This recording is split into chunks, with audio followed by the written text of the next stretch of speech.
Hello, this is the Geeks Unleashed podcast. This is episode 213. This is our year-end wrap-up show where we're going to go through our best of the year, going to run through sort of some facts and figures and going to have a chat, have a good time and toast the end of 2025. It's the first time we've ever done it live.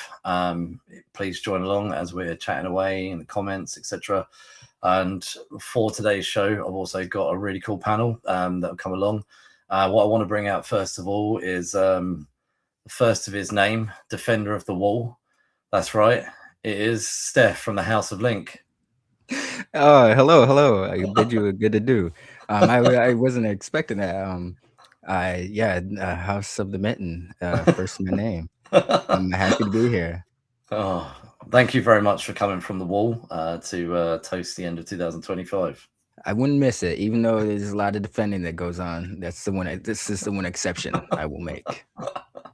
Anyway, I'm going to bring out the video game extraordinaire, the man who loves all things video gaming, and the man from Charlotte. Here he is. Hey, what's going on? Hello. Hello. What's happening? What's happening, brother? You all right? No, I'm good, man. You know, Expedition 33 cleaned up at the Game Awards, deserved every award. I will have no slander, and that's it. I still haven't watched all of the Gaming Awards. I've seen highlights of it, but you only tuned in for the Tomb Raider. I did mainly tune in for the Tomb Raider. What an announcement, man! What an announcement! I also went and watched those Street Fighter people try and throw digs at Mortal Kombat, which I found hilarious. I think they might live to regret that, but they might. Yeah, I actually thought of you when the Tomb Raider stuff popped up. And I was like, oh, I got to remember to message Mark about that. I completely forgot. No, it's fine. I'll be honest. I kept saying I'm going to bed. I remember I think I was messaging Steph as well, saying I'm going to bed, and I was like, oh, do you know what? I can't go to bed. I need to watch this Tomb Raider shit. So, right. So to bring out the foxiest man on YouTube, that's right, Foxy Storytelling. Here he is. Hey. Hopefully your connection's stable. I've noticed you keep dipping in and out, but hopefully you're all right. So my bad. No, it's fine. It looks like you're in the Home Alone house by the look of it. The decoration. So returning to Geeks Unleashed to end 2025 to talk about all of our highlights and all of her highlights. That's right. It's the apparently better half of Geeks Unleashed, as she used to call herself. Hello. Heyo. Do you know the way you're holding that drink across your top? You can't see the rest of the word. It looks like it says "oh."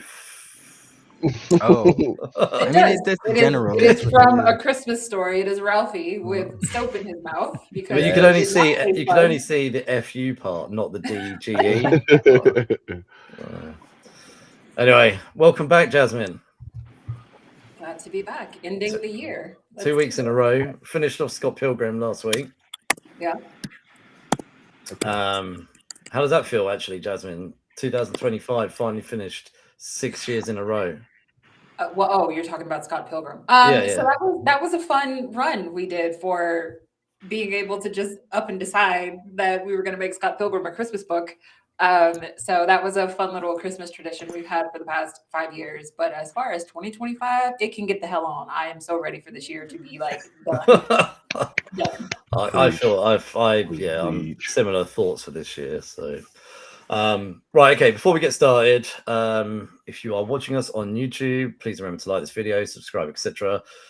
Please feel free to comment along as we go live, or if you're rewatching it again, please jump in and leave some comments. Let us know what your best ofs were. That'd be amazing. If you're listening on your favorite podcast platform, do all the similar stuff to YouTube, like, subscribe, and actually Spotify allows you to comment, so that would be amazing too. That's awesome. So without further ado, we're going to get into our best ofs. So our first topic is reads of the year. So we're going to break that down into several things: comics, manga, and books. Now, just actually before we carry on, not everybody will necessarily have a best of, but we'll talk about, because not like certain people on this panel I know have got stronger elements of music or video games or books, etc. So we'll dip into all of this amazing knowledge as we go around the room. So I just wrote a little bit here. 2025 was definitely an amazing year for comic books. Marvel's One World Under Doom obviously dominated the summer. The Absolute Universe continued to outsell the main books. Sort of Superman, Absolute Batman. I mean, issue number 1 of Batman now on the secondary market has resold for over $300 recently. Me and Steph have been chatting about how we wish we'd have picked up more than one copy. So unfortunately, I only got the one. So that's always how it goes. I know. I just I wasn't. But the biggest thing for me in comics was the historic reunion of Marvel and DC after over 20 years of not crossing over. We've had 2 one-shots this year, Batman and Deadpool, which has also sold amazingly. DC have kicked off their own summer season with DC KO, and the Energon universe has continued to sell really well. So solid solid year. Transformers is obviously the top seller over there. Kirkman sitting pretty as always. It's between like Invincible and it's like he's covering all grounds. Like he's good. Oh yeah. I think Robert Kirkman is a bit like Bendis, isn't he? They just write and write. They must just never get any sleep. So, manga wise, we'll go around the room after we've shouted out these facts and figures. Manga wise, there's some of these on here. I asked Jasmine to do me a favor. I'm not always the most fluent in some of these words. So, do you want to shout out, Jasmine, what's sold the best this year? All right, so we're gonna go 10-1. And starting at the bottom. Number 10 was the one that I was like, shit, I can't read that. All right, the 10th best-selling manga of 2025 was Kagurabachi. I have heard of that. I have not read any of those. Coming in at number 9, no surprise, My Hero Academia, because it is ending. Finally. So it was definitely one of those things where it was like, everybody's going all in on MHA. Season 8 also aired this year, so that probably helped with a lot of the manga sales. They were in conjunction. I'm pretty sure that helped a lot of these things on the list, including the next one. So the 8th best-selling manga of the year was Apothecary Diaries, which season 2 of the anime dropped in 2025. So again, like those two are pulling each other along. Sakamoto Days, number 7 best-selling manga, which was a Netflix original anime this year. And we got like the first half of season 1 and then like the back half of season 1 all this year. And then, we are hopeful that we get more from Netflix. I never put too much stock in Netflix doing anything. But again, that probably helped these manga sales. We've also got Blue Box, which is another anime. That one was also on Netflix. Very sweet anime. There seems to be a pattern here. Yeah, it's a high school slice of life with 2 sports protagonists. Very cute. Kingdom, the 5th best-selling manga of this year. Then we got Blue Lock for all of you soccer fans out there, or football fans for those of you not in the US. Blue Lock, to me, the first season of Blue Lock came out a few years ago, but they had this running joke in Blue Lock about how Messi was never, ever, ever going to be good enough to be like the greatest like striker of all time because Argentina had never won a World Cup. And then in the middle of this Blue Lock run, Argentina finally wins the World Cup. And I was like, are they going to go back and like start rewriting Blue Lock because they can't talk shit about Messi anymore? Anyway, Blue Lock, 4th best-selling manga of this year. Dendren, again, TV series, and the music with Dendren was one of the big highlights for that show that came out. Creepy nuts. We got the back half of that season this year. So we got season 3 already lined up for 2027. They just announced. But I'm pretty sure that the anime sale or anime TV the sales of that one. At number 2, to the surprise of no one, we've got JJK, Jujutsu Kaisen. Season 3 was supposed to drop in 2025. It did not. Season 3 is dropping in 2026. But we did get a film this year. And again, feel like that series is coming to a close, so that's probably another reason why it's one of the best sellers. And then, of course, no one has been able to dethrone One Piece. It was the best-selling manga of the year, and the Netflix series is coming back 2026 for another season of the live action. So, yeah, I really feel like that we see it on TV, and then we also want to go read the books, which happens a lot with comics as well. So there you go. I think it's the same. Well, in a minute, we'll talk about books, and you'll notice something there as well. So, by the way, One Piece sold 4.21 million copies. So, It's a lot of manga. Yeah, that's a lot of manga. Yeah, and yeah, like I noticed that as well when I looked at this top 10 that it seems to very heavily link to anime that's been made. So, and that happens like you just said, Jasmine, with comics. So. Yep. Right. Books wise, number 10 upwards. Strangely enough, number 10 is a non-fiction and has been around quite a while. Atomic Habits by James Clear, which is one of those sort of self-help books. The Secret of Secrets by Dan Brown. The Handmaid by Frida McFadden.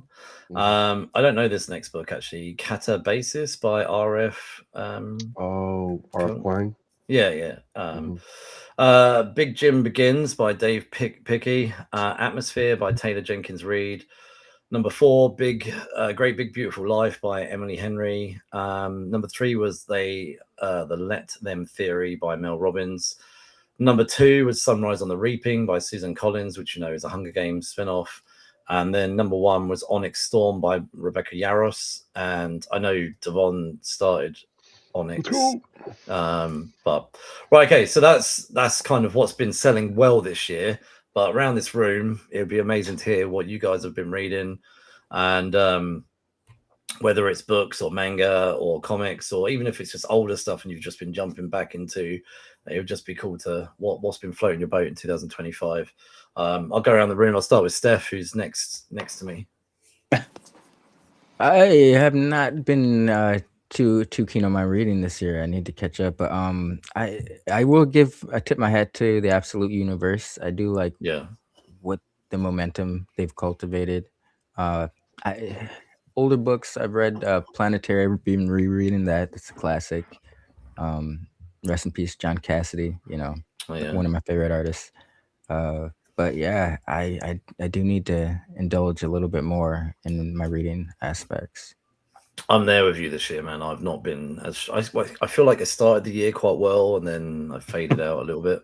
So, good intentions. Yeah. I'll come to my reading in a minute. But Devon, what about yourself? Last year, you came on here and said you'd read something like 7,000 books or something. Not 7,000.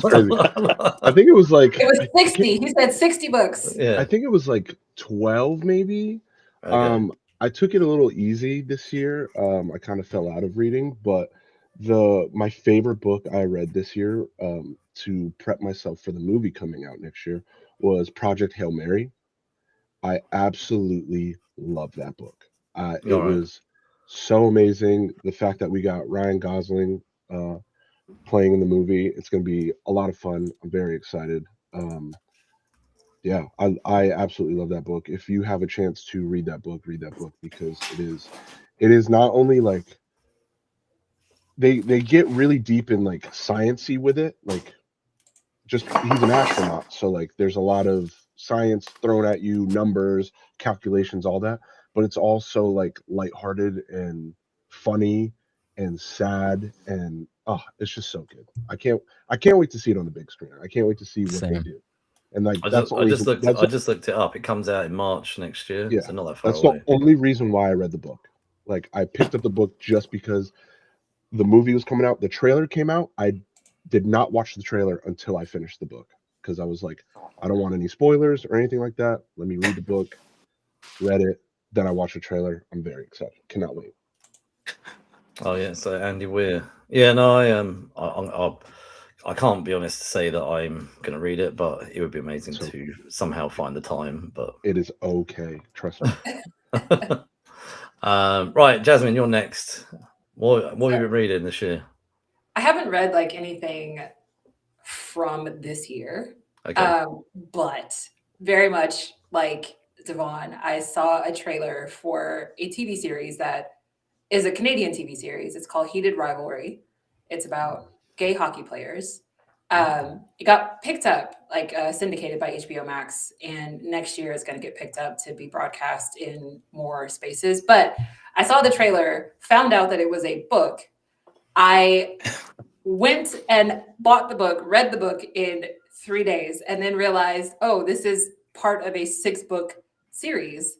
And so I couldn't just read one book of the 6-book series. And then so I had to go and read all 6 books in the series. So in 2 weeks, I read 6 books to encompass this like universe so that I could be prepared to watch this TV show. And it is honestly the best like book to screen adaptation I have ever watched.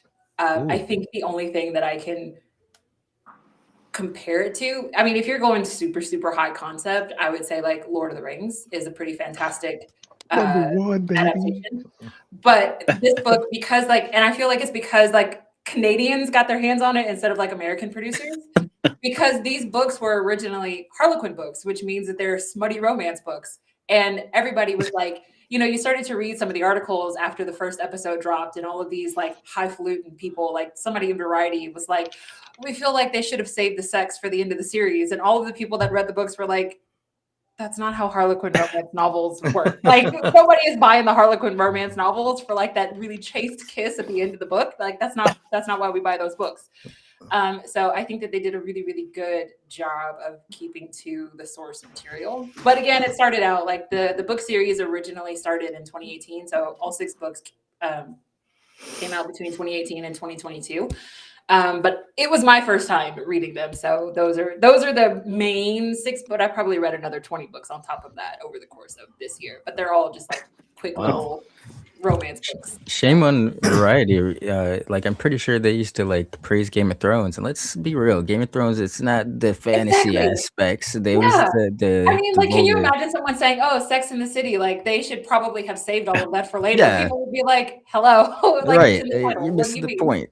Yeah, well, it's like with Breaking Bad. If they'd have saved all the drug stuff for season 6, Yes, exactly. It was just like, tell me that you have never read the book or did any research on this series without telling me that you have never done research. Because it just like the article itself didn't even make any sense, because it was like, even like by chapter 3 of the book, you're already getting the smutty scenes. Like, what do you mean we're supposed to save that to the very end? The money shot. Yeah, the money shot. Yeah. Right. So it sounds like you're pretty close to 30 books this year. Probably. Yeah. My Kindle Unlimited has been getting quite the workout for sure. And also, you before we jump into Stephen, you do a lot of webcomics as well, don't you? I do. I didn't start any new series that came out this year, but I still read my little web comics like every day. So that my little slice of life comics. So I do get a ton of reading in. And I think you've probably read more than any of us. You probably put us to shame, unless Stephen's gonna tell us wrong, and Stephen's too busy making the books to read. Yeah, that's the thing. Yeah, he's making comics, not reading them. So Stephen, what have you been reading anything this year? Yeah, man. So it's a little preview into the TV shows that I've been digging. The Murderbot Diaries is like a series of short novels. The first one is called All Systems Red, and it's I really love it. It's a really easy read. It's got all the quirkiness of the show, and I just love that kind of science fiction, you know. So yeah, it's a blast if you dig just quirky, violent, surprising science fiction. So. The Murderbot thing, that was a new TV series or something, wasn't it? Apple, I believe. Apple, yeah. It was on Apple Plus. I actually read the book first. So when the show came out, I read it again because I was anyway. But yeah, it's got one of the Jasmine. You know the name right off, probably. I can't think of his name. Anyway, he was in True Blood. Played Eric. Oh, Alexander Skarsgård. Yeah, there you go. Tarzan himself. Yeah. Yeah. So if you don't like science fiction, He's dreamy. Yeah, I watched all of True Blood. Actually, he was the guy that they all used to talk about more than Bill. So yeah, for good reason. Rightfully so. Bill, Let's be real. I'm not gay, but even I'll admit, it's nothing to do with that. It's a handsome looking really man. An objective, Listen, man. He was also a better character than Bill. I mean, I wanted him and Suki to end up together more than her and Bill. Oh, the ending of that Suki with some random dude who we didn't even know his name was so. You had 7 seasons of Bill and Eric, and she ends up with neither of them. Some random John. Yeah. So she was supposed to be with this guy. What was his character's name? It was supposed to be me. It was supposed to be me, not him. Did you guys ever just quickly about True Blood? Did you ever see the thing where it was over here in the BBC? They have the news readers, and you can see the people in the background, like producers all working and stuff.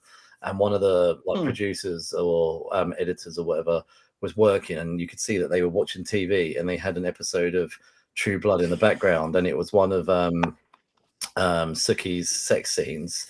Someone screenshotted it and actually tweeted it at her and said, "Any chance this is you?" She actually said, "Yeah, it's me." So funny. So it made like someone spotted it like in the background of a news report. I thought that was just funny. So, all right, yeah, okay. So for myself, I started the year with, like Steph said, I read all of Absolute Superman. I caught up on Absolute Batman. I've still not jumped into Absolute Wonder Woman yet, so I can't say what's going on there. I've heard good things about it, but both those books are amazing. I didn't have any chance to read any books or manga or anything like that. But the other 2 books I wanted to shout out that I've really enjoyed this year was Action Comics by Mark Waid, which he's jumped back and telling more of a sort of early days Clark Kent, him just becoming kind of more like Superboy rather than Superman. And I've really enjoyed those early stages, and you haven't got to worry about any continuity or crossovers, and you can just pick it up and enjoy it, and it's really cool. I've enjoyed seeing Clark Kent sort of fumbling along. That's been really interesting. And then the other thing that I've enjoyed was a 3-issue miniseries called Daredevil: Cold Day in Hell. Cold Day in Hell by Charles Soule. And that's set in a sort of possible future where Matt Murdock's lost his powers. However, there's a thing, I think, towards the end of the first issue, like a bomb or something, and it kind of reactivates his abilities. But in the 3rd issue, they start to fade again. He just temporarily gets them back for the 3 issues, and we run into along those 3 issues older versions of some of the people. Not loads. We run into an old man Captain America. We run into another hero or vigilante who's actually been pinned up on the wall with no arms and legs, and I don't want to ruin too much of it, but it's a really cool miniseries, really tight. You don't really need to know much. Does it take place in like the Old Man Logan universe, or is it separate? I think it's just completely separate. It doesn't feel like it's connected to anything. But no, it was a really good read, to be honest. I sat down and read it all in one night. I had all 3 issues. I just thought, I'm going to read this. I'd heard some good things about it. I'd been picking it up, and then I just thought I'm going to read it all in one go. But yeah, I'd recommend that as one of my favorites. And you don't need to know much about anything that's going on in any of the comics or anything like that. You can just pick up that miniseries and enjoy Daredevil. I'm sure it was good timing with the return of Daredevil to Netflix. Netflix to Disney Plus this year. So, right, okay. So we will move on to our next thing, which is best movies of the year. So movies that we've enjoyed. However, before we get into it, I'm just going to run you through the box office figures. Number 10 is Mission Impossible: The Final Reckoning, which made 598 million. When did that come out? Because I'm really surprised that that's all the way at 10. Yeah, it came out in May. I still have to see it. Wow, that's surprising, because usually the Tom Cruise stuff does super well. Like Top Gun Maverick did bang up numbers. But that was like summer movie though, right? So like just before the summer, right? So I feel like, and there was like so much buzz around that movie, like he was coming back, because like I feel like Mission Impossible, although they're very good, I feel like we've had so many of them, and like now this is the last one. Whereas like Top Gun Maverick, you're like, whoa, he's coming back. Maverick's here, and like I don't know, and they made it fun too, like young cast around him too. So like I don't know, almost it felt like almost like a pass of the torch. Yeah, definitely. That's fair. Yeah. I'll tell you what, before I go any further, Mission Impossible: The Final Reckoning. You guys might not know this, but there's the BFI in London, the British Film Institute, and it's the IMAX, and the screen is so ridiculously big you can't even look at it. Like you have to move your head around. And I saw it on opening day at the BFI, and I saw it with actually someone that myself and Jasmine know, a lady called Karen, who came over here from San Francisco and was here in the UK with her kids. And I've known Karen as long as I've known Jasmine, actually. Writer when we had the website. Yeah, when we used to have the Geeks and Niche website, that's how I met her. And that was the first time we met in real life, was that week. We'd met up a couple of days earlier for a few beers. And then we went for the day we saw Mission Impossible, spent the day together.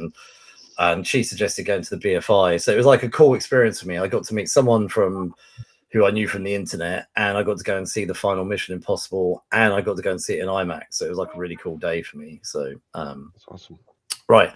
That's what films are about, right? Like, sharing it with our friends, Right. Okay. So I'll skip over all this number stuff. I'll just mention it on the last one. Right. Number 9 was Superman. Number 8, F1. Number 7 was How to Train Your Dragon, which was a live action remake of the animated film. Number 6 was Demon Slayer Infinity Castle. Number 5 was Jurassic World Rebirth. Number 4 was a Minecraft movie. Number 3 was Lilo and Stitch, also a live action remake. Zootopia 2, which has made over $1 billion now, and that's actually only come out recently. And then a film I have not watched, an animated film from China, Nizar 2, which has made $2.2 billion. So I have not seen that, and I don't know if anyone in this room has seen Nizar 2. No. I'm now curious now. So I find it fascinating that like the live action like Disney movies do so well, because like it's the same movie.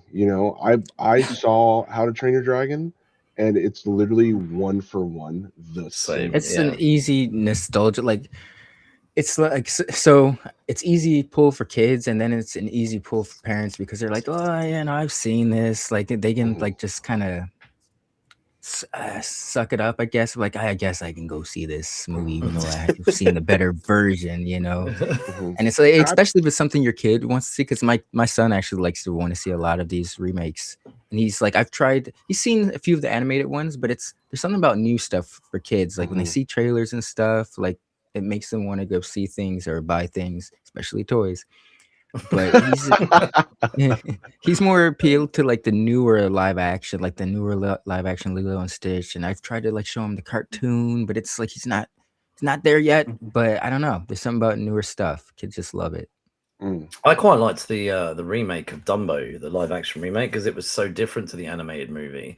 It just felt like it was spiritually Tim Burton. I think so now. Do you know what? I can't remember now. It was a while ago. I just remember it being a completely different story from the animated film. Which I like. They had to do that on purpose this time around. Yeah, I was gonna say they had to retcon a lot of stuff. Yeah. But that's what I don't enjoy it when it's literally scene by scene the same. I like it when there are tweaks to it, and that's where I think Dumbo for me stood out. Although having said that, I really enjoyed the live action Jungle Book. I thought that was really cool. That was a good movie. But I'll take it one step further. The 90s one with what was his name? Was it called I don't think it was called Mowgli or Legend. Oh, Mowgli, was it? Yeah. That's such an underrated. That was a good one. That was good. Jason Scott Lee. Yeah. Yes. Yeah. Crushed it. Yeah. His Bruce Lee, the Dragon, the Bruce Lee story is one of my favorite movies. So, but I thought it kind of surprised me that Disney even tried Snow White. Like, what kid modern day gives a crap about Snow White? Like, it's just, I don't know. It just felt really dated. Honestly. Me. But I I really liked, and it may have been last year, but I really liked Mufasa, believe it or not. Yeah, same. And I did not expect to. So I heard that was really good. I still haven't seen Lion King. I heard that was a good one. Yeah. One of the better remakes. Well, seeing it with one of your kids helps. You know yeah, what I mean? Definitely. Yeah, the Lion King live action remake is pretty much scene by scene the same as the animated film. I went to the cinema to see it with my wife and kids, and we enjoyed it. But we went actually last Christmas and saw Mufasa.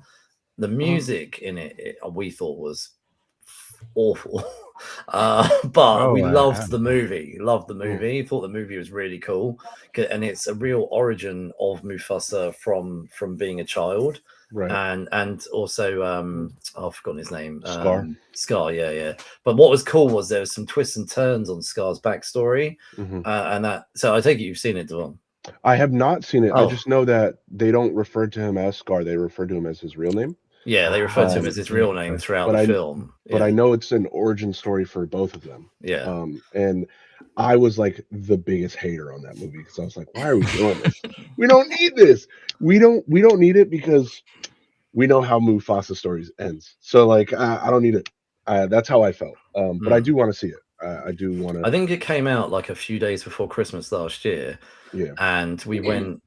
I think we went on the 23rd of December. Like, so me and my wife, my kids, my mum and dad, and my brother and my sister, we all went, like loads of us. And I sort of paid for us all to go as a bit of a family treat and went and saw Mufasa. And it was great, just great. Like I know what you mean. Like the whole, do we need an origin to certain, like me and Jasmine had this conversation a couple of years ago about the Joker film. It was really well done, but did we need the origin? And I guess you could say the same thing for Mufasa. I think it's really well done. Not so much the music, but is it a backstory we need? But right, anyway, look, those are the top performing movies of the year. And I'd be curious as to what we've watched and enjoyed this year. I saw 2 movies on that list. That's it. Well, I've not seen everything on that list. I've not seen Nizar 2. I've not seen the Minecraft movie or Demon Slayer. Actually, and I've seen the rest. So I watched Jurassic Park on my phone on a plane, or Jurassic World, and then I saw, what was the other one? I've never seen. Oh, Superman. That was because I had to. That was not by choice. Okay, hold on a minute. Steph, are you there, or are you have you popped off? We'll come back to Steph. But right, Devon, I'll tell you what's your favorites of the year? So I've got a couple honorable mentions. I did see one movie on that list, was Superman. Superman is one of my honorable mentions. Fantastic Four, also. And Predator Badlands. I absolutely love that movie. So good. I've seen that twice. But my favorite movie that came out this year, as to no surprise, was Sinners. It was just absolutely fantastic. I keep forgetting that it came out this year. My girlfriend and I were talking about it. She's like, I don't think that came out this year. I was like, no, it did. It definitely did. I remember seeing it. And I love that music just for the story that they tell, the music, the visuals, just Michael B. Jordan. I think that to me is his best performance in a movie by far. Like, I think he absolutely crushed that role. Ryan Coogler did such a good job, like researching and doing everything for that movie. The young kid, I forget his name in real life, but Miles Kington.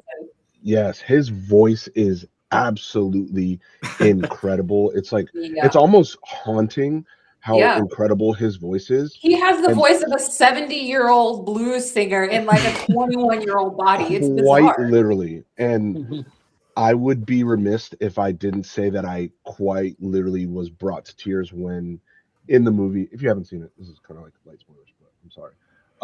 He is singing a song, and you can see all the future and past. Oh yeah, that was one of my favorite. That montage, that was like one of my favorite scenes in film in years. So incredible, and that I absolutely love that movie. So that's like my top movie. I remember I was like ranting at Jasmine almost daily. Go and see Sinners. Go and see Sinners. Yeah. Yeah, I had people at my job bullying me. They were like, "You need to go see this movie.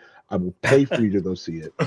Go watch it." And it was like 5 of us. It was my mom, my dad, sister, and my girlfriend. And we went and saw it at the movie theaters, and it was just absolutely phenomenal. Absolutely.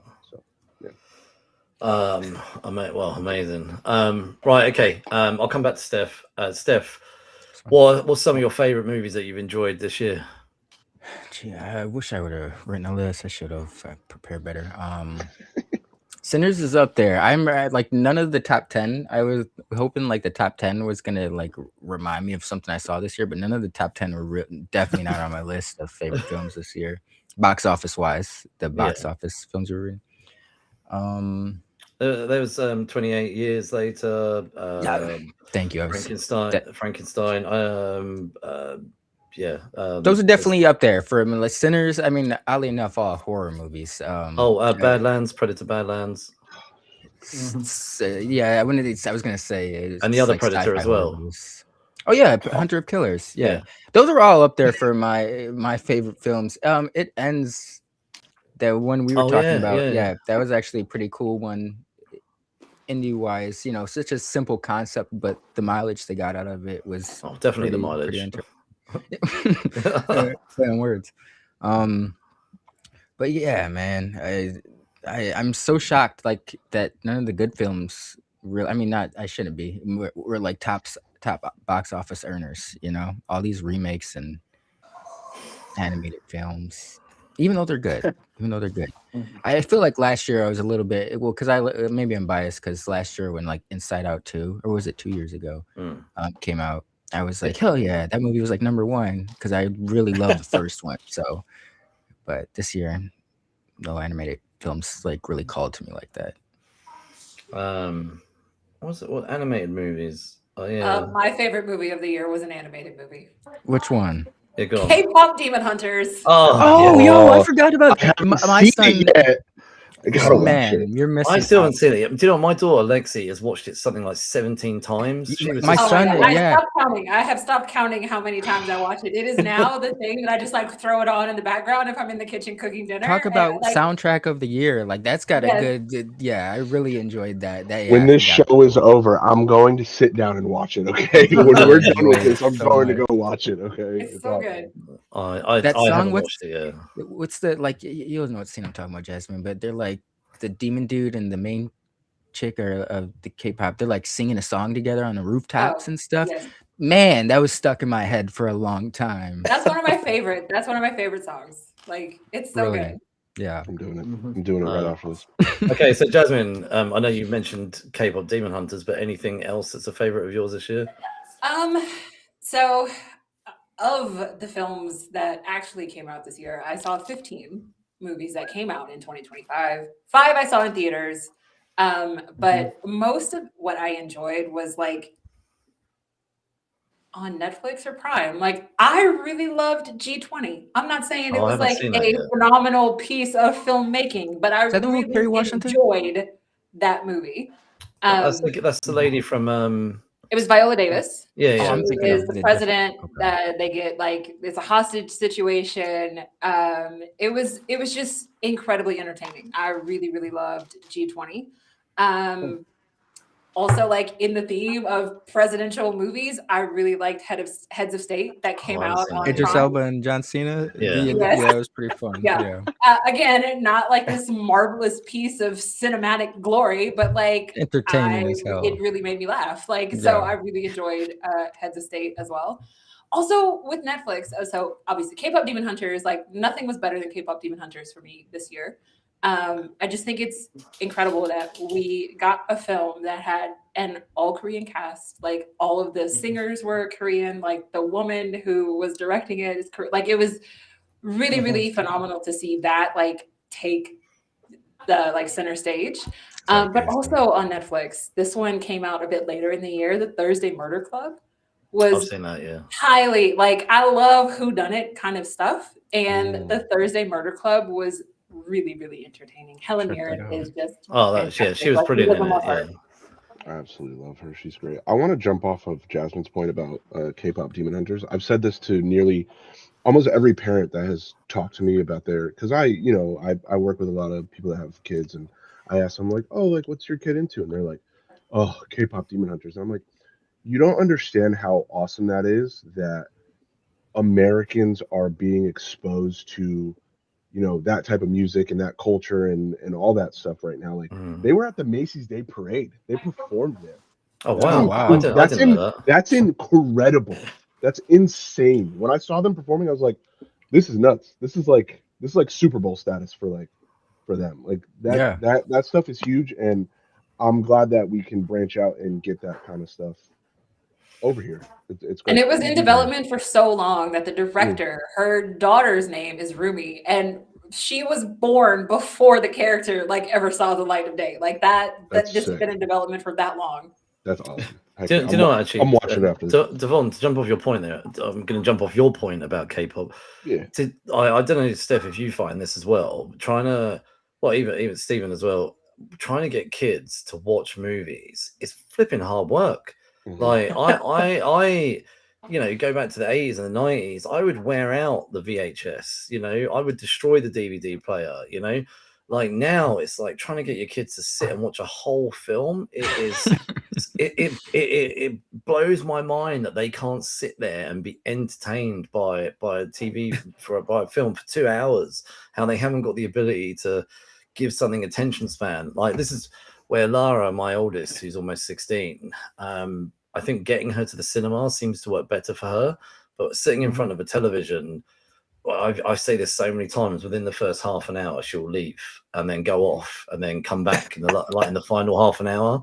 And trying to get my youngest, who's 11, to sit at home and watch a film is almost impossible.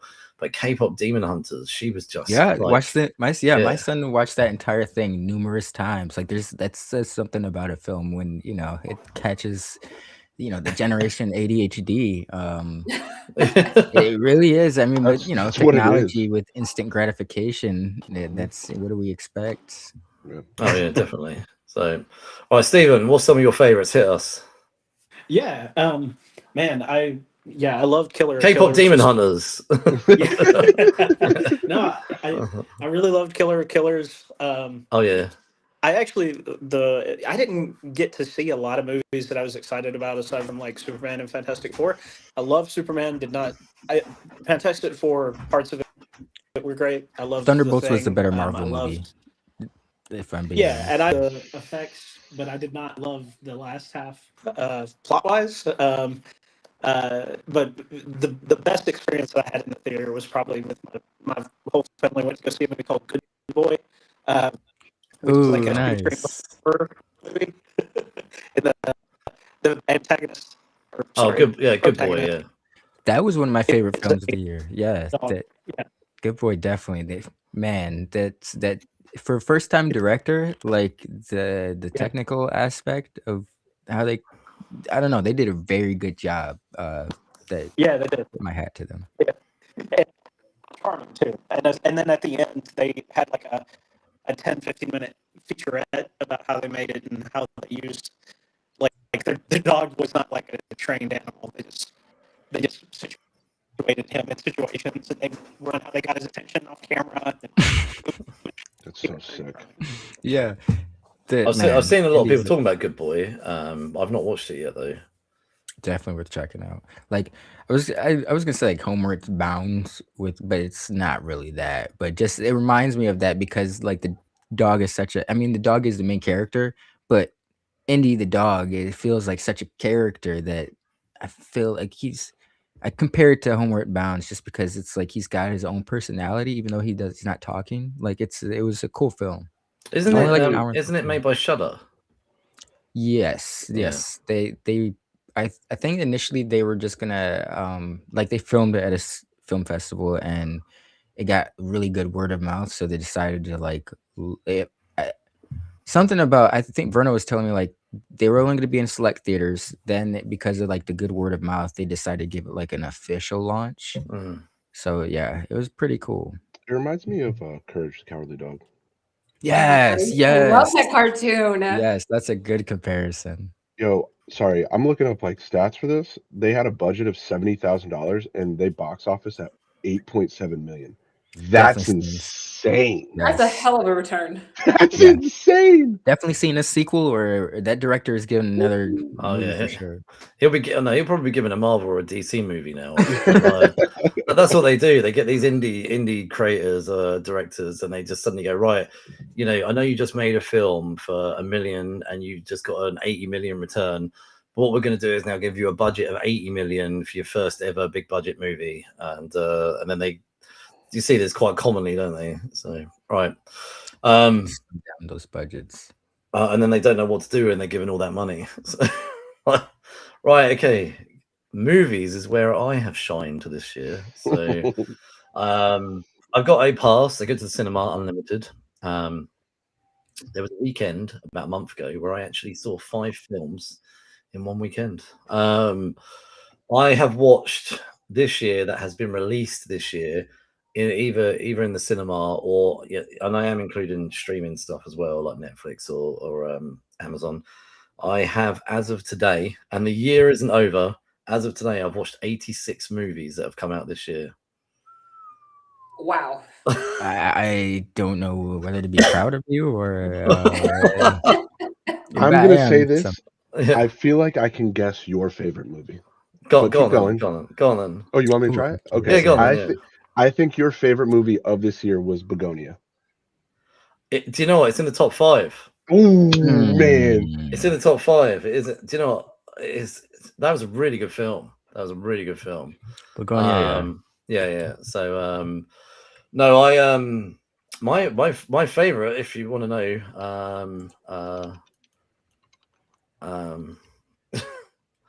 okay, all right. Stephen's got some internet issues, so he may drop in and out again, but it's fine. Look, Stephen, whatever you need to do, kick the modem or whatever, it's fine. Right, okay.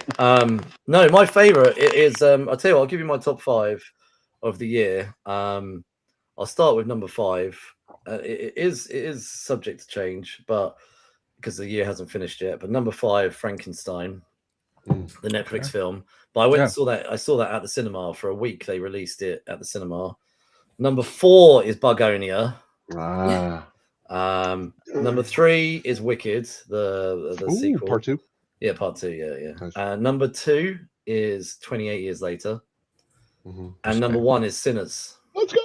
I knew it. Look, and here is my thing. Here's my thing here. His number is Sinners here. Nice. So, but honestly, I think this year has been amazing, and this is like the year I've also gone back and watched a load of stuff that I have never watched either. You guys might like kill me for this, and I told Jasmine this last Sunday because I think it was the day before. Yeah, it was the day before I watched it. I watched Silence of the Lambs last Saturday for the first time ever, and there's so many films you've been telling me that like I feel like as much as a film head as you are, like these are iconic films that you've not gotten to. I've been very surprised. So I'll tell you what about Silence of the Lambs. My parents were very, very strict, like ridiculously strict. And there was a lot of things I was not allowed to watch at home. Like when we were growing up, TV wasn't allowed to be on a Sunday. We weren't allowed to watch wrestling, you know, like WWE. There's a lot of things like we weren't allowed to watch. I remember at one point, me and my brother, who's a year below me, having to really convince my parents to be allowed to watch Terminator 1 and 2. And like having to, and we were like, everyone at school has watched Terminator 1 and 2, and we had to be watched it like supervised, you know, to be allowed to, like, it's weird now, like my parents are in their 70s and they're so much more chilled out now, and but I remember Silence of the Lambs being a really big film back then, and it was point blank, no, not allowed to watch it, it's too violent, it's too gory, whatever. And they were probably right, because I will tell you, Silence of the Lambs, watching that when I was a kid is the reason that I was terrified of the dark. Okay? Yeah, that scarred me for life. My mom's only rule was like, as long as it didn't have sex in it, it was good to go. Because you know, films weren't quite on Terrifier level yet, so it's like you don't had so much to watch out for. But there was a lot of scary shit. Like, you know, I watched Pumpkinhead as a kid, and that scared me for a long time. I could never go to Six Flags during like Halloween Fest, because I was like, if I run into Pumpkinhead, like I'm gonna grow up in the park. But yeah, no, I've made this year like a real year of. So whilst I've watched 86 new movies, I've watched a lot more movies than that this year. Because I've even the start of the year, I was going through a list of things. I wrote down a list of films. I can't remember all of them now, but La La Land, which is fairly recent. I think it's come out in the last 5 or 6 years. But that was such a big film. Decade. Was it 10 years ago? Like, yeah, it was 2016, I think. Okay, but I know that it's not recent, but it was a film that everyone talks about all the time. And about a month ago, I watched Parasite, for the South Korean film, which and I've really set myself this goal of going back to watch stuff that and I'm going to keep going with it. Like, I've really been enjoying this year, just embracing films that I should have watched, and it's kind of why I also wanted to like watch a lot that came out, because I don't want to be falling behind on stuff. Like, and this is like, I feel like this is the year I've kind of embraced like indie stuff as well. Do you know, I really want to shout out, and I saw it this week. If I Had Legs, fuck me, no, not that film. Like, I watched a film yesterday. If I Had Legs, what was it called? If I Had Legs, I'd kick you. If I Had Legs, I'd kick you, with Rose Byrne. That film is like rated so highly, like 4s and 5s and all the rest of it. I did not enjoy that film. I really did not enjoy that movie. It's basically 2 hours of someone having a breakdown. And don't get me wrong, I get it. We've all been there. We've all had bad moments. Every day. I was just not there for that film. Maybe when I should watch it on a really happy sunny day or something, you know. You'll appreciate it. Yeah, maybe not watching it, you know, in the middle of winter when it's cold and bleak and horrible. And, you know, that wasn't for me. So she was amazing acting in it. Don't get me wrong, she portrayed someone having a breakdown really well, but it was not for me. I do like, so, you know, if you're going to rate the acting, like 4 or 5, but as a film, I was like, no, this is not for me. So, and then the other film I watched this year that was a breakdown film was Die My Love with Jennifer Lawrence, and that I thought was really good. Like, that was a really high top. Is that the one with Robert Pattinson? Yeah. Where they're married, and man, Jennifer Lawrence like plays Psycho really well. Like, she like, there's a scene where she completely destroys their bathroom, like pulls the sink off the wall, you know, starts scratching at the walls, and you name it. And I was like thinking, I would not. She's got such she's an entertaining actor, but like, I feel it's because like she plays so dead inside most of the times that psycho aspect comes across very easily or something. I can't, you know, I'm just thinking of every role she's played, from like Passengers to Mystique, same character. Yeah. I think in real life she comes across as someone who's quite strong as well, and she puts that into her work. So, but have you seen Mother? Sorry. I saw it this year. That was, I think, feel like one of her stronger performances. How would you rank that compared to? I can't remember what I would have rated it now. I think I enjoyed the movie, but there was elements of it I didn't like especially towards the end where they're like kicking the shit out of her, and the baby scene was not very comfortable. But I completely I understand what the theme and the theology of that film is about and what they're trying to portray. Essentially, he's supposed to be God, and she's supposed to be, well, the baby's supposed to be Jesus, and all the crowd and everything is meant to be humans and society, and the love of him is meant to be God. It's all very symbolic. So I think that's done really, really well. It's probably very uncomfortable viewing, so it's quite a difficult film to rate. Like, I think acting wise and how it's put together are really high, but I don't know if I love it, because I just found quite elements of it not very nice. No, I mean, like, did you like enjoy her performance more? Oh, her performance was top. Okay. Top. Yeah, her performance was really good in this. But no, that was a film I made myself watch this year. I think I watched it about 2 months ago. So I just wanted to jump on what Steph said earlier about It Ends. So It Ends. So I've watched loads of indie films this year as well. I've got really into like the indie scene this year. And It Ends is an indie film made by Letterboxd, and it's an hour and a half film, kind of dubbed as a horror, but I would say horror is probably the first half of the film, and then the other half of the film is horror, but not obvious horror. It's horror from a point of view of accepting a reality. Yeah, accepting your new reality, and there's a lot of themes here that are actually symbolic of, without giving too much away, about a 9-to-5 job, but almost told in a horror way. And you'd have to watch horror, so that's basically that's like but it's completely indie, like that. All of the 4 actors, that it's only 4 people in it. Well, there's 4 main cast in it. There's a couple of other little people along the way, but they're all brand new to, as far as I can see. I went on their IMDb for a couple of them. They may have done the odd little thing, but I don't know any of them. And it's brilliant. It's really, really good. Like, honestly, really good. Cookie is here. So hi, Cookie. Right. I don't think he wants anyone to know his real name. Anyway, I thought It Ends was a really, really standout film, to be honest. So there's been some, to be honest with you, there's been some great films this year. There's been some surprises along the way. You know, we've had a Karate Kid reboot. We've had I Know What You Did Last Summer reboot. We've had several Marvel and DC films along the way. We've had what was that? That was that other comic book film, Toxic Avenger, as well.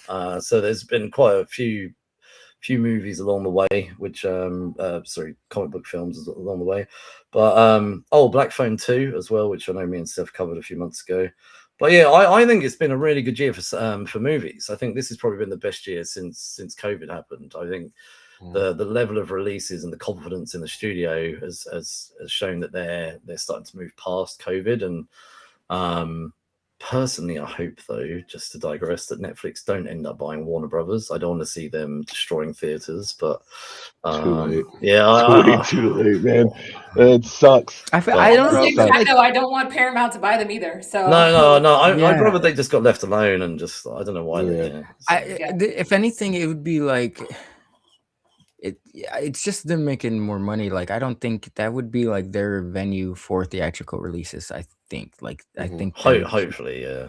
I read something today about how they're still going to keep it as separate, so hopefully that stays the way. So. Well, they sent an email after everything went public, and they were like, nothing is changing. It's like, you're right. There'd be some tweaks. I'm worried about their games division, man. I know they haven't said anything about that yet, but I'm like, come on.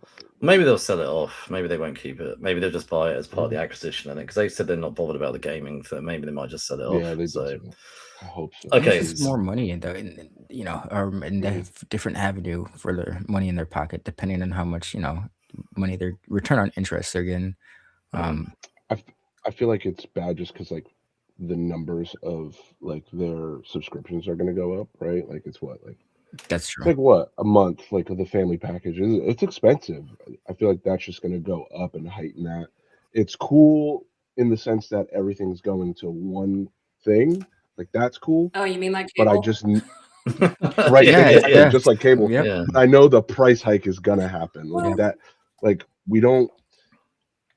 Like Microsoft went through an acquisition of Blizzard and Activision, and they were in court for a long time going over that. And I feel like they're looking at this and they're going, all right. Very similar situation.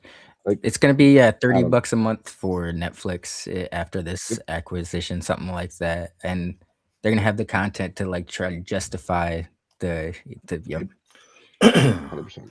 I mean, if it does end up like cable, then I probably wouldn't be anti it. But even I've said the amount of streaming like platforms now is just insane. So many. So I just wait until Black Friday because everybody puts everything on sale for Black Friday. So I just got HBO Max for $2.99 a month for 12 months instead of paying $11 a month. So.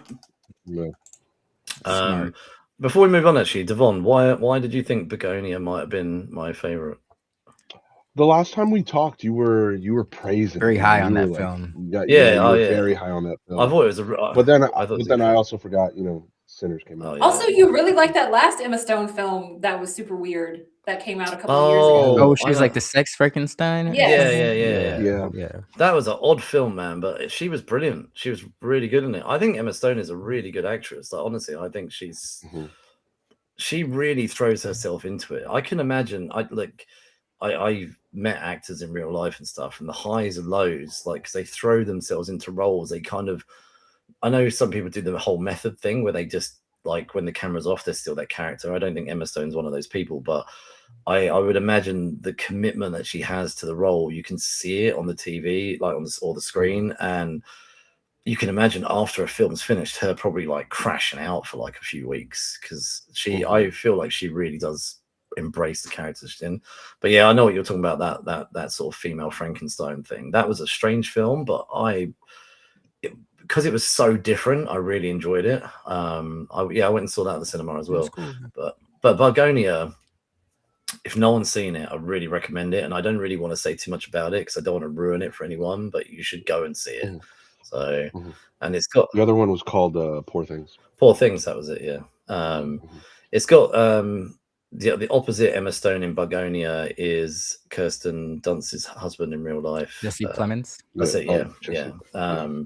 Who I'm sure we all know from Breaking Bad. Evil Matt Damon. Yeah. It's pretty much just those two in the film. There is a few other people, but it's those two are the leads in Bargonia. And I won't ruin it, but watch it. And I remember I walked out of the cinema with a friend of mine, and he was like, even he said it, my mind is blown. He's like, that honestly, he said that's like a lot to digest, that film. So yeah. And look, I don't really need to say too much about Sinners, Devon. You said enough for me. So I would say that Bargonia, the theme is like conspiracy theories are true. Conspiracy theories are true. Well, yeah, that was like the theme. I felt like it drove home. Yeah, no, and that's the I've had this conversation with my mum. Like, there's a lot of truth in a lot of these conspiracy theories. So, without talking about anything that's going on in the media, like, there's always that whole thing of. Well, that's what keeps the conspiracy theories alive. There has to be a nugget of truth in there somewhere. It has to be. Yep. Yeah, 100%. Right, okay, we're going to move on to TV.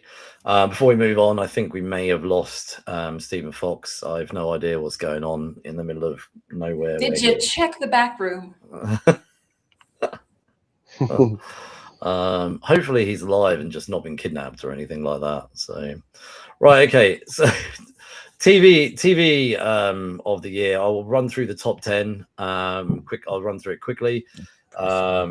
However, whose top 10 is this? Where does this top 10 come from? This is it's based off of critical scores, impact, and all that kind of stuff put together. Okay. So, and binging as well. So, however, I thought I'd shout out that Walton Giggins, it's basically been his year. White Lotus, Fallout, and a bunch of other things. He's a busy man, right? So we love Walton. Got those Walmart abs. Yeah. And the GoDaddy ads.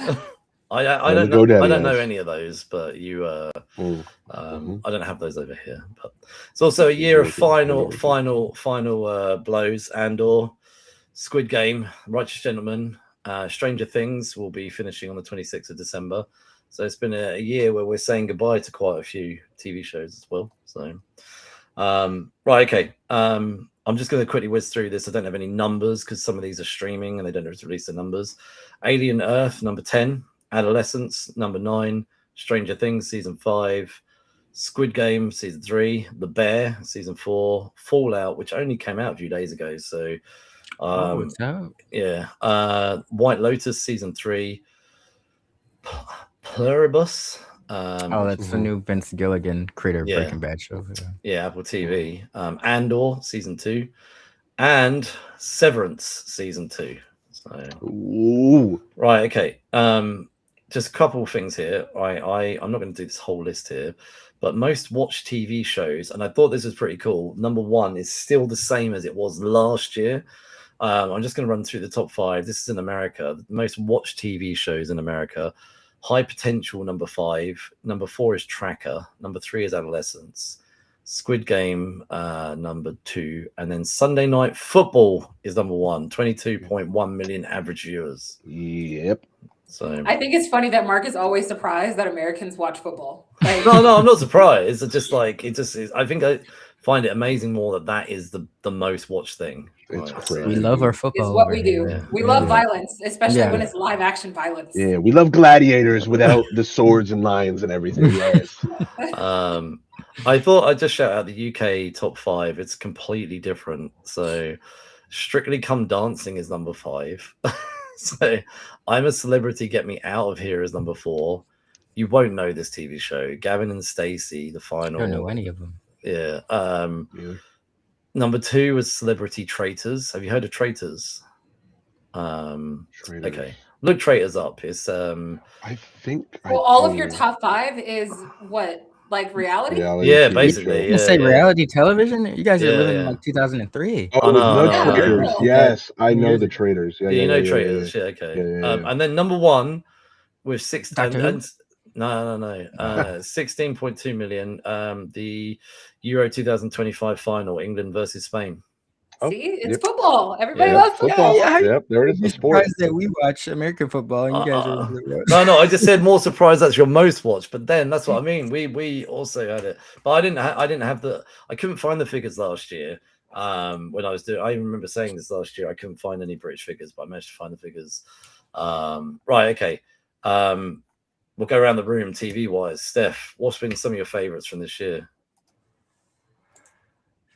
Oh, damn it. Yes, heated rivalry. Yes, Sheena. Some of the ones you mentioned. Severance has got to be Severance, of course, easy, yeah. But The Beast in Me, I've been hearing about that, and I decided to throw it on. I watched it in like 2 days, which is kind of a rare thing for me in my sporadic watching habits. But that was pretty cool. Severance definitely deserves it, though. I'm glad to see it. There's a show I was really high on when it first came out, and it seemed like no one was watching it. But I watched it because of you. No, yeah, but I had to, I was preaching a lot of it. But I'm glad to see it. Second season kind of picked up some buzz. Like people are actually watching. Yeah, man. I honestly, Steph was ranting and raving about season 1 about 3 or 4 years. I felt like it was 3 years ago, and then I jumped on it, and I remember watching, I think, season 1 in like a day. And I was like, what is this show? How have they made something so addictive about an office job? And but it was just so amazing. But I'll talk about season 2 in a minute. But right, Devon, anything TV wise you've watched this year? Yeah, so I've watched like bits and pieces of Severance. I think I watched like the first 2 episodes of season 1, and I'm really bad with TV shows. I've been burned and scarred by Game of Thrones, so that's always in the back of my head. So I just don't really get sucked into TV. So the first one that first show I actually finished was for this show, Marvel Zombies. Loved it. Oh yeah, great, absolutely loved it. The other one my mom got me sucked into. We were sitting down and she was watching an episode of Paradise, which is on Hulu.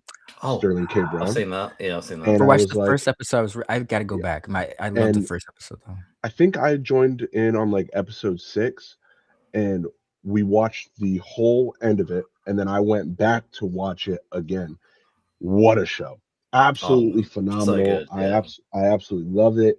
It was so good. It was like nonstop almost, and that kind of reignited me wanting to watch TV again.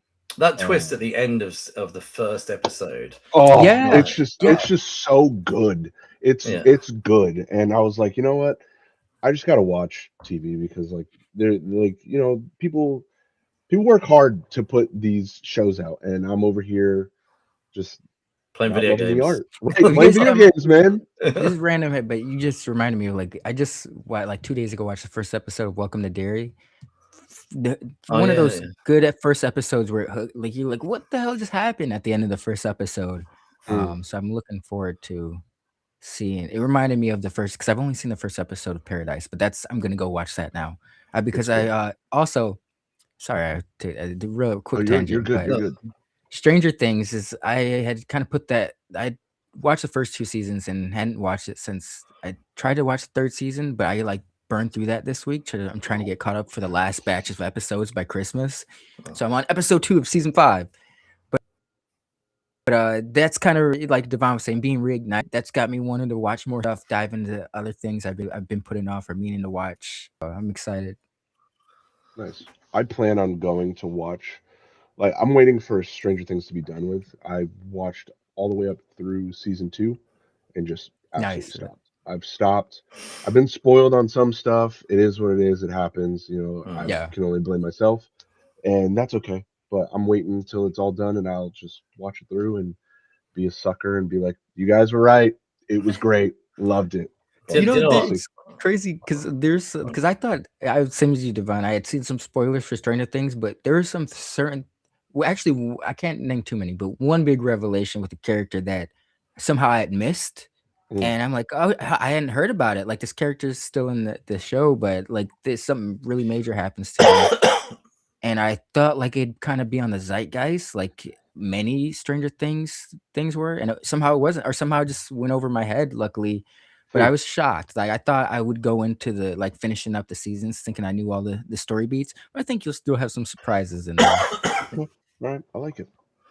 I'm so far behind with Stranger Things, but it is something that I want to try and do over Christmas. But I'll come to my bit in a minute. But Jasmine, where are you at? Okay, so honestly, until November 27th, I have one solid, like, absolute favorite, phenomenal TV thing that I watched this year. And then on November 28th, then I had 2. So I already talked about the second one earlier when I was talking about books, but Heated Rivalry on HBO Max. Well, in the US, you can watch it on HBO Max. It's a Crave Canada TV series. It is, again, one of the best adaptations I have ever seen from book to screen, where these producers stuck to their guns and they are so faithful to the books. And they even take some of those sequences from the books and they just add a little something extra to them so that those scenes come across even better, like as you're watching the series. It's really great. So Heated Rivalry is my second favorite show of this year, but my first favorite show of this year, I watched it on Netflix. It's a Korean show. It is called Mercy for None. I have talked about it once somewhere this year on a Geek of the Week. But Mercy for None is everything I love about cinema in one series. Like, we have the hyper violent action. You have the I don't know who's behind this element. You have the like quiet but deadly protagonist. Like, live action? It is, live action show? Yeah, it's live action. Okay. And it is like if Old Boy and John Wick had a baby, it would be Mercy for None. Like, that is how good this series is. It's like 8 episodes. But that is a sales pitch there. Like, it is like the writing is super tight. It doesn't, because like a lot of the K-dramas, there's 16 episodes and all the episodes are like an hour and 15 minutes each. But like there's not as big of a time commitment for Mercy for None. But it is so good. The writing is so tight. Like, the mystery is really tight as well. And like just the payoff that you get. And it's literally one of those kinds of series where like everybody dies. And that's not a spoiler, but like everybody has it coming. Okay. But it is so well done. And like the fight choreography and the gunplay. Oh my God. It is fantastic. And like I started watching it on a whim because like my Netflix is like, oh, you watch a lot of other Korean stuff, like you're probably like this too. And I was like, yeah, okay, let me see. And like I put it on and then I watched the whole thing. Like in 2 days I watched the whole series. How many episodes? 8 episodes? I think it's 8. Okay. Mercy seven episodes. I'm telling you, it is phenomenal. It is fantastic. It is so good. And it is so tight. The storytelling is so tight in those few episodes. Oh, but like the action and the drama and just everything about it. And like by the time you get to the final episode, you just kind of like sit with it. Like you sit with that entire season for like a little bit, but it's so good. It was a surprise that I found it, but like nothing has beat that out in my mind this year for best TV series. So check that out. Check it out. Mercy for None. I promise it's you. On Old boy, John Wick. Came out on Netflix this year in June. Mm-hmm. Yeah, I hadn't heard of it. I'll watch that. Do you know? Jasmine for years has been telling me about every Korean show under the sun, and no. Like, and then this year, I've always like said, I don't enjoy watching stuff with subtitles, but I actually saw the benefit of watching stuff with subtitles this year. Was when you're watching something with subtitles, you can't do anything else other than watch the film. You have to be indulged. Yeah, you have to in the way. And so then this mobile phone, like you can't be tempted to pick it up while you're watching something because you've got to give that. And when I watched two things this year with subtitles, Parasite, which I mentioned earlier, and Past Lives, and I just had to be immersed in the movie to follow it.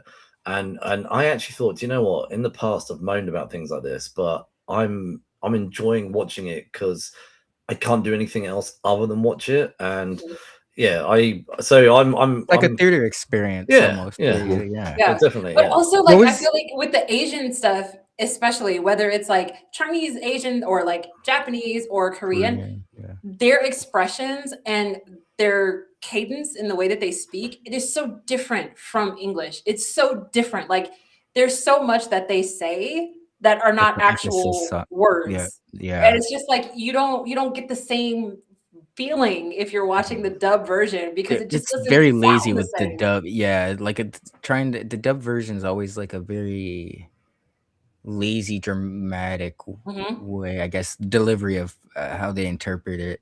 But quick question, you had me thinking, like, what was the Mark? A question for everyone, but Mark had me thinking of like, what was the first thing that was like, yeah, you know what, I gotta start watching more subtitled stuff. For me, it was did watch Tenchi Muyo. There was I think it was like the second Tenchi Muyo movie when I was younger, and I was just like, what is this? He had to go. It was like some Back to the Future shit where he had to go back and make sure his parents fell in love or they weren't defeated by evil. It was crazy. What's it called? Tenchi Muyo. It was like the second movie. It was an anime. My subtitle starts for anime, but Tokyo Godfathers. Still love that movie to this day. That was a movie that I was like, yo, I gotta just get over this whole lazy. It's just being lazy at the end of the day when it comes to subtitles. But that was the movie I was like, yeah, I'll watch a film regardless of where it comes from. I've always been that way. My cousin was competitive in karate, so we used to watch a lot of like old school kung fu movies. We always watched them with the subtitles. So like even when I was a really, really young kid, like I've been watching subtitles since I was like 5 or 6. Like it's always been there. So for me, it feels more natural to watch subtitles if they are speaking a different language than anything else. Like it's weird. Plus, I cannot stand when things are not synced. Like you can't tell when you're watching animated stuff, thankfully. But when you are watching live action and their lips and the sound are not, I can't do it. I can't do it either. I can't do dub stuff. I did do the Kung Fu. Shout out to that. I did watch the problem with me is like I was just focused on like the fight scenes and the action when I used to watch Kung Fu when I was younger. I couldn't tell you what the stories were about. I just wanted to get to the fight scenes, like that was Mine definitely stems from anime, but same thing. My dad and I used to watch a lot of Kung Fu movies. So like growing like 5 Deadly Venoms is like my top one. Shaolin Master Killer, like those are like the top 2 movies that I absolutely love those movies more than anything. And Naruto was like the first anime where I was watching with subtitles, and from then on, like I try to watch a lot of dub, but it's so hard, especially if the character is like very annoying and just yelling the entire time. I'm not doing it. I'll put on Demon Slayer dub is awful. I don't care what anyone says. Like you can't convince me otherwise. Black Clover dub is also bad because it's just yelling and all that. Like Asta is very yelly. Oh, Cowboy Bebop is like the only. But JJK is really good. The dub really? JJK dub is really good. I feel like Cowboy Bebop's like God tier in that aspect, where it's like very debatable as to where the dub is better than the, you have both. You have both with that series. Spike Spiegel, man. Yeah, man, that's iconic, classic. Love it. I'll be honest with you. I've watched a couple of films in my lifetime that have got subtitles, but I've historically just stayed away from them. But this year there was one film I put on. It was an indie movie, and that's what then made me think I enjoyed this. So now I should, like, in my mind, I started to get myself like, well, if I can enjoy this, then maybe I can watch other things. And that's what led to Parasite and to Past Lives. But the film I watched was I can't remember where it's set, but it's in Europe. It's called The Worst Person in the World. Have you heard of it? Okay, so I can't remember. It's set in Europe somewhere. Anyway, but I watched the whole thing completely dubbed, all the subtitles. It's like a dating film, kind of, but there's elements. There is one kind of weird dream sequence in it, and but it's really like well done. It's essentially this girl. It's in a period of her life where she's sort of figuring herself out. And even at the beginning, the guy who she starts dating is like 10 years older than her, and even he says we shouldn't date. He said, because you're going to go through what I've already been through, the growing up stage, and then you're going to then eventually not want to be with me. And that's basically what happens. Like 5 years later, she starts to figure out actually who she is, and then wants to go off and do all these other things. And just before she breaks up with him, she then has this whole weird dream montage, and it's really surreal. And there's other bits and pieces as she goes along. I don't want to say too much, but I don't think you guys would watch it. But once I watched that, I was like, this is actually quite an easy film to watch. And I've enjoyed it and sat here and watched a 2-hour subtitled film, and I've been all right with it. I've not, because I've always, I think my mindset was, oh, I'm just going to have to read rather than watching a film, but it was all right. And then I thought, once I've watched this, now I can jump into other things. So the problem is like our brains are tuned to like, well, let me indulge in something where I can multitask, or it's like, that's you just got to turn that off. It's hard, but no, I'm definitely trying to make more of a habit of having the phone away from me while I watch TV, and because it's easy to pick it up and flick. So also, when I started learning Japanese, I started watching a lot more stuff with the subtitles, because then I could also translate in my head to see if I would have translated it the way that the subtitles translated it. Right. I like that. So The Worst Person in the World is actually a trilogy. It's not a true trilogy. He's called it a trilogy, but because it's similar themes and also similar actors, but it is a one-off film. Huh. Yeah, I saw that as well. That's that crazy. He's referenced it as a trilogy, but it's more like when Simon Pegg did his trilogy, the Cornetto trilogy. The Cornetto trilogy. It's not a real trilogy. The Worst Person in the World has got a similar thing. Yeah, it's not a true trilogy, but so you can watch that as a one-off. So he reuses some actors and themes and things, but I haven't watched the other two. But yeah, when I looked it up, similar to you, I was like, oh crap, this is part of a trilogy, and I'm like halfway through it. But no, it's fine. Right, okay, TV for me. I started the year with quite a lot of TV, and then I did dip out. I watched Paradise like Devon. However, what I decided to do during last Christmas, and I remember telling loads of people about this, I watched the first 5 seasons of The Handmaid's Tale within about 2 weeks. Whoa. And that's heavy. I was just gonna say yes. So heavy. Good Lord. And do you know what? I was so driven to get through it because I wanted her to. In my mind, I was like, I've got to see her escape. I've got to see her escape. Like I was like, I need to get through this to see, And I remember binge watching that for those first few seasons, and going to bed and feeling so claustrophobic, honestly, because and when you look at the first 2 or 3 seasons, the camera work and everything is so focused on Offred and her point of view rather than the world itself. and it's so clever how they don't show you a lot of what else is going on for quite a long time. And I started to feel like I was becoming her, like I was feeling more and more closed in. And I regret binge watching that show because of like, and imagine if Schindler's List was a TV series instead of a movie. And you watch it's like you binge watch Schindler's List. Yeah. Every day, just Schindler's List. What the hell? That's definitely a series you space out.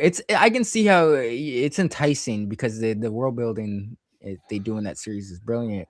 But that's you got to space it out, man. No, I regret doing that. You told any of us before you started that, Mark. All of us have been like, no, bad idea, don't do it. I just became so driven because I wanted to see her get out and I wanted to see her kick all their asses, and I was like, and then like every time for the first few seasons there was escape attempts and she got caught or decided to go back, or I was like, what are you doing when she went back sometimes? Shout out to her as an actress because that Mad Men are like two series. She very similar character arcs where she starts off as like maybe not starts off but like comes off as like to the public as like this meek person, but really there's like a solid character of strength underneath all that, and like she delivers. She always delivers in a very believable way. I think she doesn't get enough credit, to be honest, because she's always killing whatever she's in.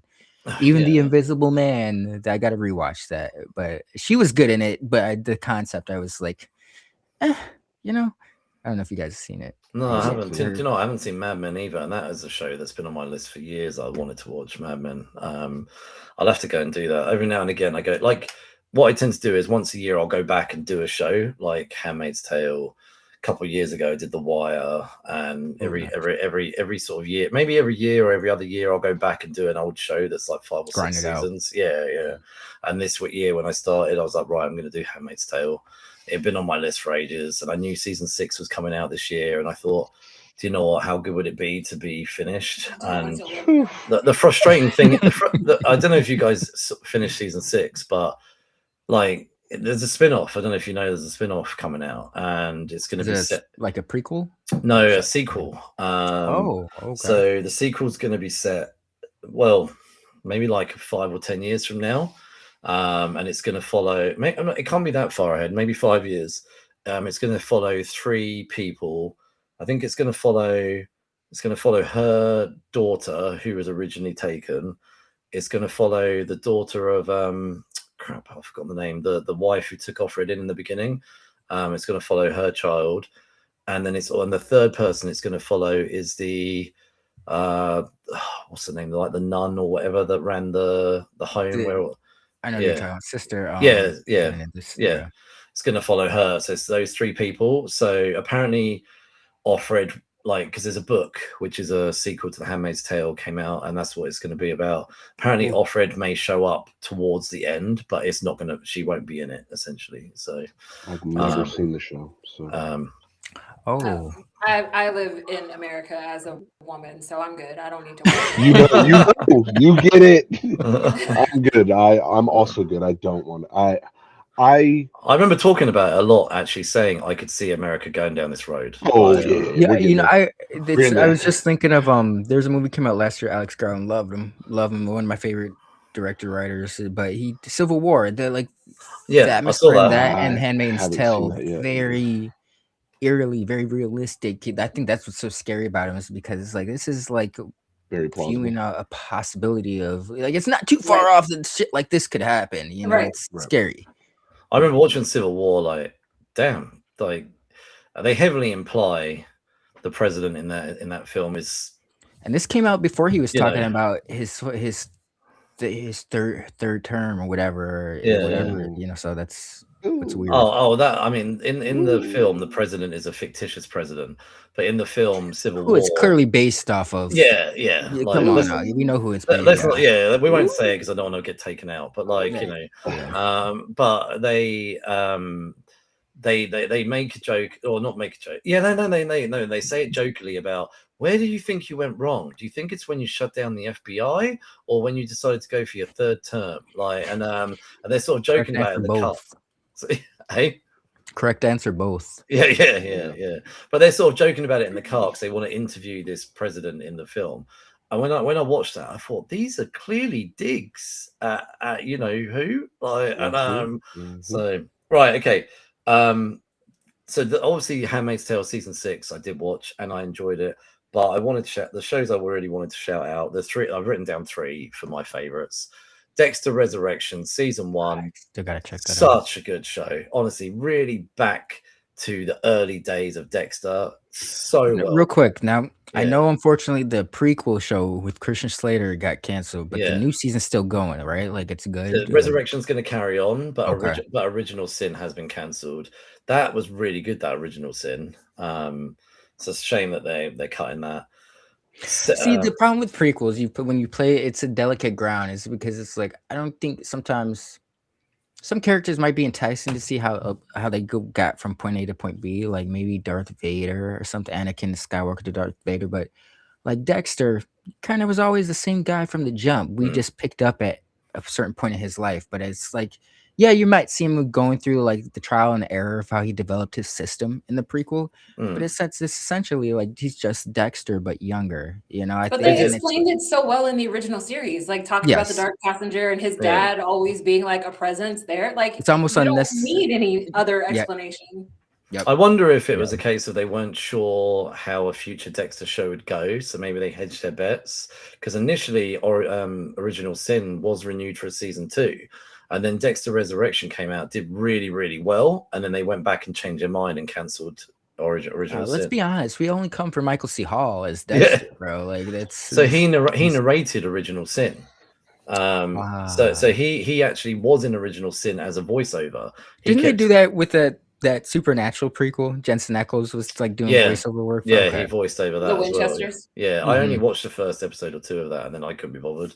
I was like, do you know what? I've done Supernatural. I don't need to. How would you guys feel That's about because they should have gone with the Wayward Sisters instead of doing the Winchesters. Yeah, that, to be honest, I never had like there's certain aspects like you got everything from the lore of Supernatural about the Winchesters. You need to see it play out in the Winchesters. I didn't need it, like that's I wanted how the Wayward Sisters. Like a Supernatural reunion, like a mini series. No, you don't think it's you could just watch The Boys for that because that's what Christy is doing. The spiritual sequel, No, I don't need a Supernatural follow-on. They've ended it as well. Like they're both in heaven. You know, I don't need them to undo all of that.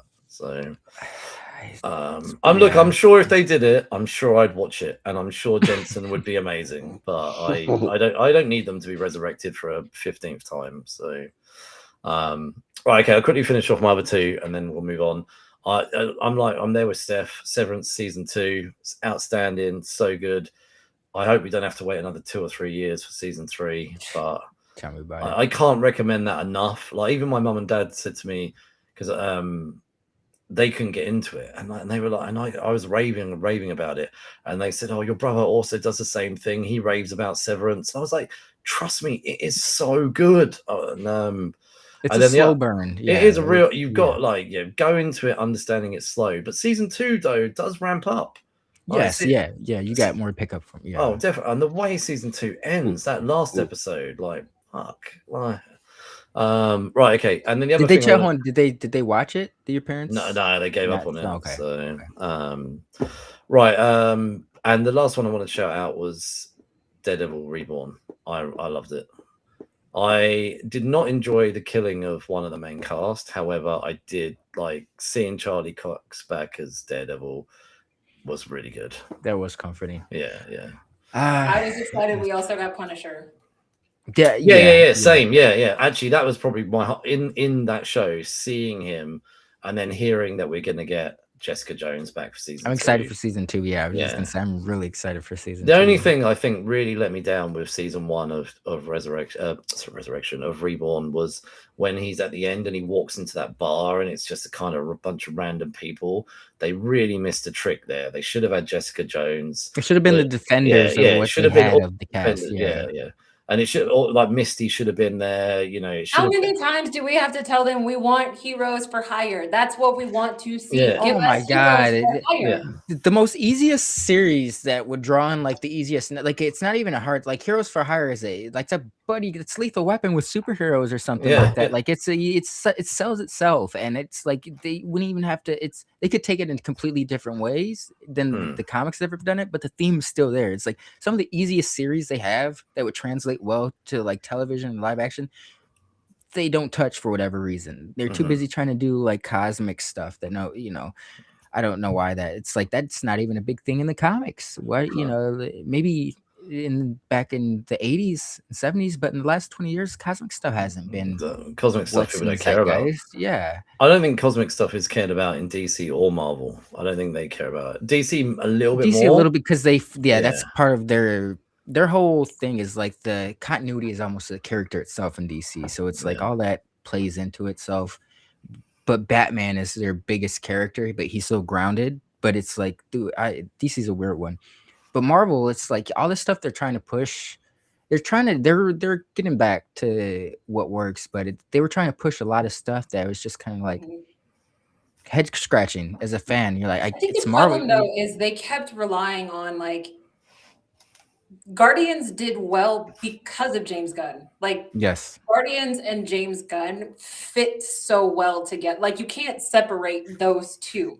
And they keep trying to recreate it without James Gunn. And it's like, this is not going to work because that is his like domain. Like, that's the kind of stuff that he's good at.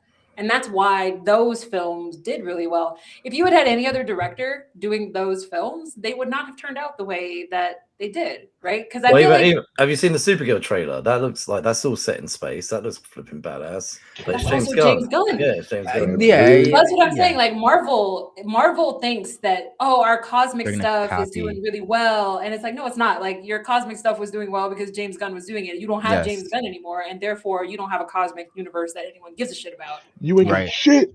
No, it's true. They need to realize that. Like it's only hurting their brand worse. Street level. We want street level. Like Netflix did those street level characters really well. You guys got jealous, you bought it back, and now you just like put them on the shelf so no one else can play with them. Like that's a shitty thing for you to have done. I would be, and I love Iron Fist, but it's like I am of the mind, like bring everyone else back except for Danny Rand. I did not enjoy him. Give us a new Danny Rand. It can recast. Well, to be honest with you, there was in the what was it we watched? Eyes of Wakanda. They showed you an older version of Iron Fist. Like there was a brand new version of Iron Fist from like 100 years ago. So why? Getting a little geeky. There's this like he's like almost like a John Wick, Bruce Willis type of Iron Fist. Like before Danny Rand, his name was Orson Randall, and he's like got the pistols. Yeah, he would be so cool, like so cool. Like he puts his chi in pistols. So that's how they ended the Iron Fist season 2. That he had the pistols, didn't they? So yeah, but it's not Danny Rand. I know. Right, okay. I was going to say, let's move on to music because I don't want us to be here for, we probably all got to go to bed at some point. Right, okay. This is best album / music moment of 2025. I know not all of us here are, I feel I'm in my 40s. I'd rarely listen to new stuff, but I'm going to run through number 10 to number 1. Right, number 10 is Short and Sweet by Sabrina Carpenter. Mayhem by Lady Gaga, GNX by Kendrick Lamar, Hurry Up Tomorrow, The Weeknd, Lux by Rosalia, Man's Best Friend by Sabrina Carpenter, I'm the Problem by Morgan Wallen, K-pop Demon Hunters is number 3. Right, I cannot say this. Something Debbie something by Bad Bunny. I've no idea how to say that name. Yeah, Debbie tira más fotos. Yeah, there you go. Right. Life of a Showgirl by Taylor Swift, which we all knew would do really well. All right, okay. Before we go, I know I go last, but I'm going to go first quickly because I don't have that much music to talk about. I actually shocked my family by having listened to the whole of Sabrina Carpenter's Short and Sweet. I decided. No, the reason I did it is I thought to myself, you can't criticize something unless you give it a chance, and I thought a lot of people were, a lot of people like my age or, male, older were like, saying things probably about that music. And I thought, do you know what? I'm going to sit here and give it a chance. And when I finished it, I thought, I liked that album. I actually thought I didn't like watch the videos. I put my headphones in my ears and just listened to it, and I thought, you know what, that was all right. I enjoyed it. So my wife and kids were like, "You want listen to a Sabrina Carpenter album?" I was like, I felt like I wanted to give it a chance. My other musical moment was something that is like 20 plus years in the making. I saw Oasis this year at Wembley Stadium. Man, getting tickets for that was one of the hardest jobs I've ever had to go through. And I actually got tickets the week before it came out. And honestly, I had been trying for flipping months, and I have to thank my wife for that. She got she'd been registered herself for some additional tickets if they came out, and it was some code, and I had half an hour, and I just jumped on and grabbed some, and I was like spinning around this room, and and I took my 15-year-old first ever concert ever, and even she said, "Can't believe my first ever concert's Oasis," and I was like, "Oh, there you go." Cool. Like, yeah, so right, okay, that's me done for music. Steph, anything for you music wise? No, man, shout out to K-pop Demon Hunters. Like I said, that there's the great soundtrack, but you know, that one song in particular was an earworm for me for a long time. So I'm glad to see them up there. GNX, great album. Yeah, it could go into a whole tangent on that whole beef and how the album stems from certain things. But yeah, he did solid piece of work. Beyond that, maybe I should I've been curious about Sabrina Carpenter. As an older head, I've kind of just viewed her as a new age Taylor Swift, Britney Spears. But there's been certain tracks I've heard. It's like not too bad, you know. That's why I decided to listen to it, because I thought, no, do you know what? Because I was criticizing, and I thought, no, don't criticize. Go in and give it a chance. So yeah. So I'm reverting to like just listening to songs I'm comfortable with, you know. Me too. The good proven classics. Do you know? Earlier, literally about 2 or 3 hours ago, I went on Spotify and just went on 90s playlists, and I'm playing like "You Ought to Know" by Alanis Morissette, Four Non Blondes, and you know, I'm just like whizzing through all this 90s music, and I'm like you, Steph. I feel comfortable. Like I think musically, like more so now, like indie artists they're the ones. I mean, that's always the vibe, I guess. But like musically, I just feel commercially, it's kind of been sucky the last couple years, to be honest. Like the only highlight of last year was that beef between, not sucky, but it's like, I don't know. Commercial wise, I think they're like kind of like the movie thing. They're figuring out different ways of business. Like for years, and you know, industries push certain artists or actors, and that system is not working for them anymore, where they could just push out certain things. So that, I don't know, I haven't really been paying attention to mainstream, but I would say like indie. I forget this artist's name I've been listening to, but he's an indie artist. But I'd say where I've been, like, where you with films, it's more been indie films for you. That's where I've been at musically. If it's not something it's proven and I've already listened to commercially, like that's kind of why I've been steering away someone like the Sabrina Carpenters or something like that. Like the Machine is obviously, not saying she's a bad artist, but the Machine is obviously behind her in some aspect for this new age pop artist stuff. So I don't know. I need to give more stuff a try, though. I'm not opposed to commercial stuff, but I don't know. I just feel like musically, I've been off. We don't have unlimited amounts of time, so man, that's what. Yeah. Look, you know, I hammered films this year. Maybe next year I'll hammer something else. So, but you know, I'm going to come to Devon last because he said something before he recorded. So I like, and I'm sure you'll figure it out in a minute. But Jasmine, anything music wise? Yeah, K-pop Demon Hunters. Like I am still listening to that soundtrack. Every time I get in my car, that is what's playing. But also, you would like that with the Spider-Verse soundtrack. Oh my god, nonstop! Like it was so good. It was so good. Sunflower, bro. That's I mean, the soundtrack was great, but that single alone, the first film, I love that sound. The second film soundtrack is good, but like the first film soundtrack, like I still bump that every now and then. But K-pop Demon Hunters really like sealed it for me. So since this summer, I never stopped listening to the K-pop Demon Hunter soundtrack. Also, kind of cheating a little bit, but I am going to Vegas to see the Backstreet Boys at the Sphere. And so I have been re-upping my Backstreet Boy music, and it's really exciting because like I'm going with a friend that I literally made in high school because I was a table away from her at lunch and I was talking to someone else about the Backstreet Boys, and she was like, "Do you like the Backstreet Boys?" And I was like, "Do you like the Backstreet Boys?" And like we've been friends ever since. So what's your favorite Backstreet Boys song? My favorite Backstreet Boys song? What's your favorite? Okay, it's gonna sound super cheesy, but like my favorite Backstreet Boys song is "I'll Never Break Your Heart," but in Spanish. Oh, all right, okay. I love the Spanish version of that song. Is that? My Love Is All I Have to Give is up there for me. I think that's like my favorite. I've seen Backstreet Boys live as well a few years ago. My wife was delighted when I took her. So. I saw them in 2000 when they were doing the Millennium Tour. So the fact that I'm going to see them in 2025, well, we're going New Year's Day. So like we're flying out to Vegas. But like I'm super excited. Plus, like I've heard amazing things about the concerts that happen at the Sphere. So I'm super excited about like the interactive experience that goes with it. But I'm back to my teeny bopper ways, apparently. Like you turn 40 and then you revert to being a teeny bopper all over again. So what's K-pop Demon Hunters and the Backstreet Boys, like that's been my soundtrack for this year. That's good. Right, Devon, apparently you've listened to a lot of music this year. I've listened to so much music. I didn't put Kendrick Lamar's album on here just because it came out last year. But I mean, that album has been nonstop played.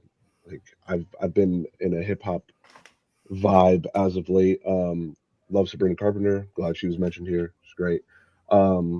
So I've listened to like 5 albums basically on repeat this year as they came out. So obviously Bad Bunny's album. I've listened to it. He's performing at the Super Bowl. Gotta listen to it. Gotta get in the vibe. Gotta get in the mode. That album is a love letter to Puerto Rico. His last album that came out was very dirty and very vulgar, and a lot of the older heads didn't embrace him as much because they don't like that type of music. On this album, he used a lot of old samples and things like that from older artists that came before him. So they absolutely love it. It's a great album. You don't shout out to him and Happy Gilmore too. Sorry, you just right like that was actually a very entertaining movie and role for him. He's a great actor. I mean, acting, WWE, he was in WWE. They went to Puerto Rico, he showed up there. Really good album. I suggest you listen to it, even if you don't understand Spanish. It's just when you listen to the music, you just can't help but move your body to it. It's absolutely amazing. These are not in order, but Let God Sort 'Em Out by Clips. Clips came out with an album this year. The duo, Malice and Pusha T. Absolutely amazing. Great storytellers. So good. Listen to it. Chance the Rapper came out with an album this year. He has reverted back to his old ways, not the drug use, but he got a divorce from his wife, and usually heartbreak means great album. Absolutely phenomenal album. Starline is so good. Recommend it to everyone. JID had an album come out this year. God Does Like Ugly. Phenomenal album. Love it. Absolutely love it. Give it a listen. And Wale also had a divorce this year, and his album is Everything Is a Lot, and that was like R&B, like rap. It was just like you could feel the pain that he was going through with that. I listened to a lot of music this year. Basically all hip hop, R&B. So good. I gotta check out the JID and the Wale stuff. I like it. It's so good, and like I have like talked absolutely nonstop about this like to my dad. Like we're big hip hop heads, and I keep telling him like, "Yo, you gotta listen to this album. You gotta listen to this album. You gotta listen to that." Like when Chance the Rapper said he was coming out with an album, I was like, I can't believe it. This is insane. I used to listen to him from like 2015 on, and then his last album before this was not great, and that's where I love my wife. That's where I fell off. Like I understand you have love for your wife. It's great, awesome. To each their own. I don't need to hear it. It's great, awesome. Yeah, this album was absolutely. Him and Robin Thicke both suffered from that, where they fuck up and they devote an entire album to their wives. It's like, no. But other than that, like the music this year was really good. I did listen to Life of a Showgirl. My girlfriend is a huge Taylor Swift fan, so I did listen to that just because of her. We actually went to see Halsey earlier this year as well. That was my first time seeing Halsey live up at Barricade. So like from like probably 5 feet away. She is a phenomenal artist live. Like she's got a great voice. She was amazing. That was probably my moment this year, like my music moment. It was, Halsey was phenomenal. So where books were your thing last year? Music was your thing this year? Yeah, music was my big thing this year, 100%. We have our season. Can you play or anything, by the way? No, I used to play trumpet back in like high school, but no, I don't really play. I want to get into DJing. That's like my your dream. That's like my dream goal, to like just DJ and like get paid to like play music that I like, and hopefully I used to crush it as a drummer in rock band and guitar. Oh, I can play a mean steering wheel, 100%. 100%. I love it. Did you play any instruments in school? Man, I have no musical ability at all. I can't sing. I can't read music. I am tone deaf. When I sing, people think someone is like, they think. Actually, I'll tell you a quick. Like, I know we're going over here. Yeah, you're good. Me and my wife, when we first met, and we haven't been together that long, a few months, she asked me if I'd come as a date to her friend's wedding, and we went. And after we left, like, we were in the church service, and there's a few hymns or whatever that we sang in the church. And after we left, she was like really silent with me, wasn't really talking to me. And then I just said to her, "What's wrong?" And she went, "You know what you've done?" And I went, "What have I done?" She went, "You know what you've done?" And I went, "I don't know what I've done." Like, I was like, "What? Like, why are you annoyed?" She went, "You're just taking the piss." And I went, "What is it I've taken the piss about? Like, I don't understand what you're saying. Like, what's the issue?" She went, "How you were singing in church, you were just taking the piss." I went, "No, that was me singing." She went, "Oh." She's like, "Well, that bad?" And I went, "Yeah." Like, and the moment I said that, she was like completely like laughing and chilled out. She went, "I stood there the whole time thinking you were just taking the piss out of my friend's wedding. That's how bad your singing is." And I went, "No, I just can't sing. I can't play. So I can't do anything." So now when I'm in places like that, I sing a lot quieter. I don't want other people to hear how bad I am. But do you know what? So my wife can sing. She sings in the church band. She sang on stage, and she's been on theatre when she was younger and stuff. And then both my girls can sing as well. Like, I'll hear both of them walking around the house singing. They can it's not me as a dad saying it. They can it's the black gene. Yeah. So,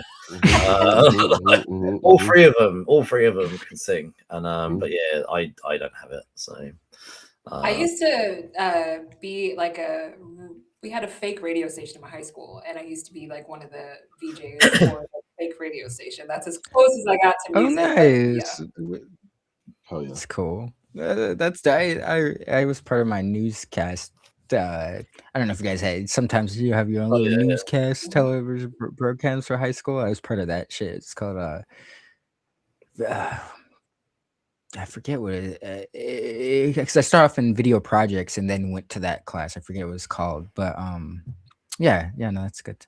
I played violin for like 4 years. I didn't take it seriously, but yeah, I still remember certain string plucks. So Steph's on the violin.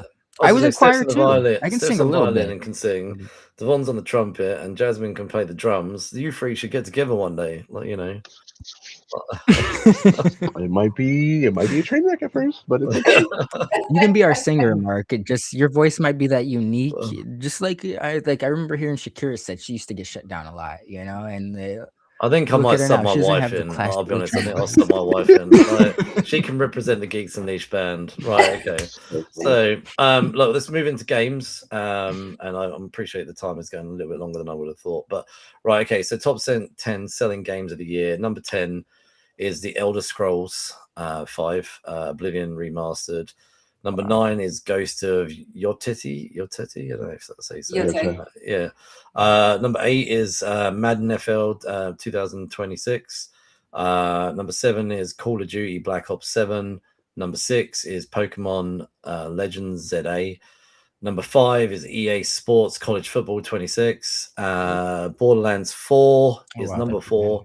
Number 3 is Monster Hunter Wilds. Number 2 is NBA 2K2S, and number 1 is Battlefield 6.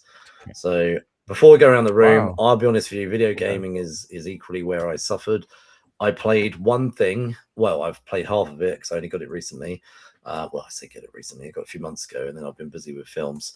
And this is a film that I actually played. Sorry, a game that I played on the PlayStation 1 when it first came out. They did a remastered. It is Broken Sword Reforged. Broken Sword Shadows of the Templar Reforged is a remake, and this came out on the Switch this year. I believe it came out on the PlayStation last year, but it came out on the Switch this year, and I got it this year, and I love it. It's one of these old point and click sort of detective crime things, but it's I don't know if you guys ever played it. It's absolutely hilarious. That's George Stobart, American in Paris, trying to solve the crime of the clown that blew up a cafe. Is honestly is really good. So I loved it. This is all I've done this year gaming wise. Right, Steph, what have you done gaming wise or enjoyed? Oh, quite a bit, man. You were dove into my PS5. It's been sitting there for like 3 years. Been playing catch up on a lot of stuff. But new gaming wise, I gotta agree with Devon. Like Expedition 33 was quite a pleasant surprise and return to form. You know, just to see that there's still passion for old school. Like I could see the next Final Fantasy taking a lot of cues from Expedition 33. I mean, they've kind of almost said as much.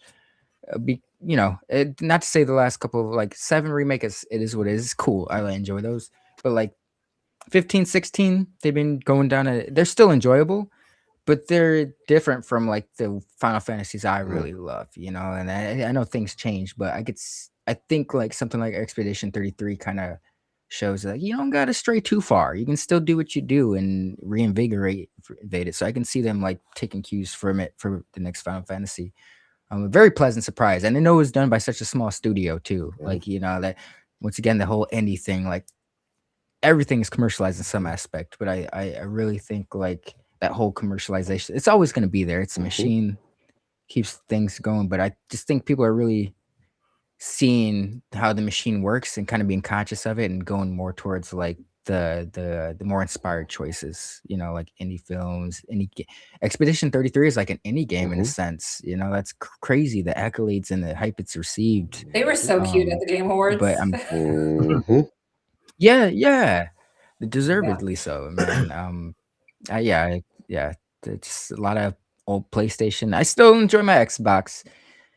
Their news has been very divisive this year, so we won't get into that. But the game has been strong.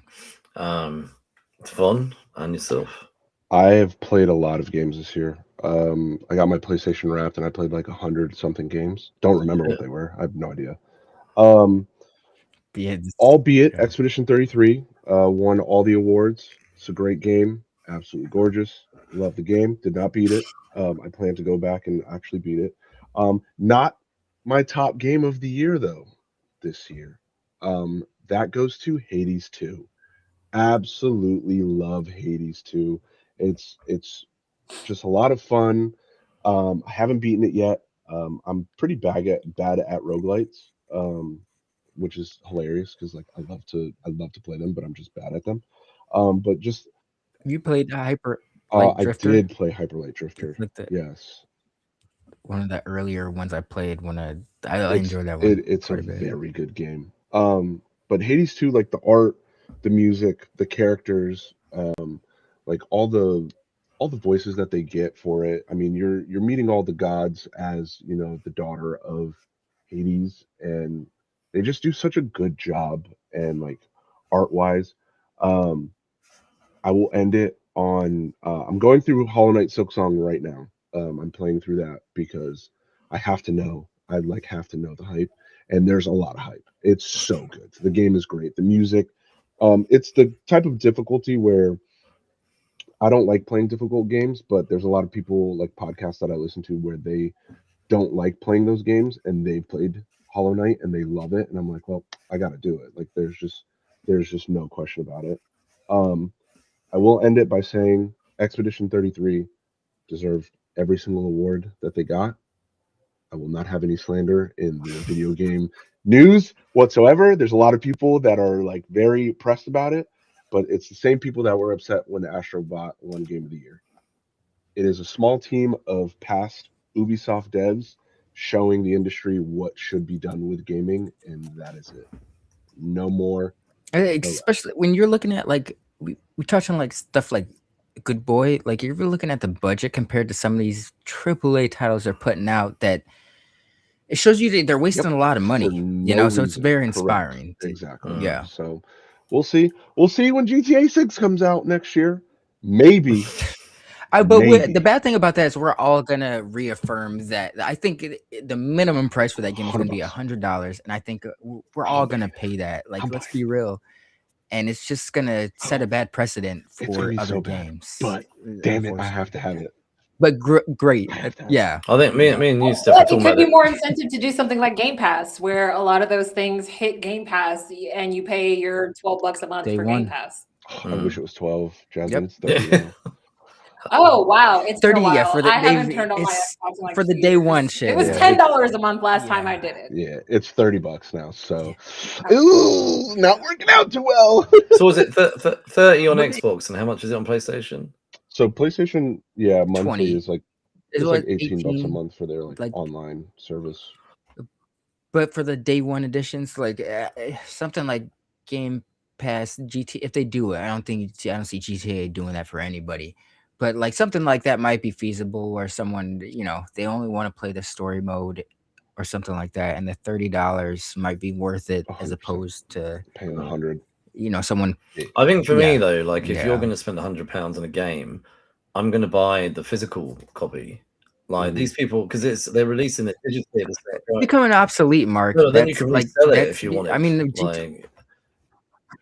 GTA won't be that, but a lot of games are like they're becoming specialty releases. Like they're opting out of physical release altogether. Like in it, so you could resell it but I don't know how much the limited run. Yeah, I know they do a lot of those. I don't know how much they're. Are they like very pricey? Yeah. Pricey, yeah. Also, they'll be pricier later on if you've missed the initial run. And then trying to get a limited run game like a year later. What it's going to really depend on, though, it's like what's the price point difference between your console that is virtual only versus your console that can actually accept the discs. So if that price starts to get. If that gap starts to get bigger and bigger, then eventually the physical games are going to go away altogether. Mm-hmm. Because why spend $600 on a PlayStation 5 when you could spend $300? Mm-hmm. I just think a lot of these digital ones are the same price as the physical copy, so why not just go get the physical copy? Mm-hmm. They're going to start to crack down on that. They've been getting. I think they've been. That's like that's an old system, but I feel like that's being phased out because there's been so much outcry about that. It's like we're not getting a physical copy, we're not getting a pamphlet, we're not getting anything. So there's really no reason why digital copy should cost as much as a physical copy. And you know, sales have slowly been indicating like people are becoming wise to that. You know, so I think that we'll see within the next 2 years at least. We're going to see not stark, but we're going to see a price decrease from like physical releases to digital 100%. Releases. And it should be that way. I mean, they seem to be trying to take cues from the PC. That's how PC gamers are. Like when they have crazy sales where games will be like $2-3. You know, it's never anything asinine like it is on PlayStation, Xbox market. So I think they'll be taking cues. You know, they've got more competition with the Steam machine, so they've got to reevaluate their pricing points because I'm sure the Steam machine is going to have the crazy sell. I mean, it's coming from Steam. They're going to have the good sales. So it's on its way. Yeah. Well, I guess it's an evolving thing, but I know where it's heading. But I'm going to like a legacy thing. Like you only spend the money on the physical copy for the stuff that you really, really like. You know? So I've bought a mixture of digital and physical, so I'm open to both. But I prefer with the Switch to get the physical because I like the fact that they're little discs and they play straight away. I think that's quite cool. But for the Switch 2, don't you have to like download? You can. Oh, I haven't got a Switch 2. I've only got a Switch 1 at the Switch moment. 2, they do like virtual game cards, which is like, it's whatever. It's not like downloading. It's the same thing. It's like something. Jasmine, have you played anything this year? Nope. No Mass Effect, dog. Come on. Oh, I did. I played Mass Effect, but I mean, I've been playing Mass Effect for the past 12 years, so I don't know that really counts for anything. When you replay it, do you replay Andromeda or do you leave that one out? Okay, I replayed Andromeda one time because I was like, let me see. let me see if it gets better. It does not. It does not get better on the second play. No. Andromeda. So Andromeda got 2 plays and that was more than enough. But no, I replay 2 because I can have so much fun with 2. So I play 2 over and over and over and over again. So good. 2 is the best by far. It was like 3 they kind of dulled it down, or like they just kind of refined it with 2. Like 2, I just my replay throughs and my first experience playing that game. Still 15 years later, 2 has a whole bunch of nuggets that like I still replay parts of 2, and if I am a different class or like a different background, you still get different dialogue. It's like I'm on my 28th playthrough and I'm still hearing dialogue that I've never heard before. It feels unique. Yeah. Man, I love Mass Effect too. Well, I've never played any Mass Effect, so shame on you. That's surprised. It feels like a lot to get into from how you lot talk about it. So it is, but it goes on sale quite often. Like I just picked up on Steam. No, I don't mean like price wise. It feels like it's a big world to jump into. Oh, but it's so.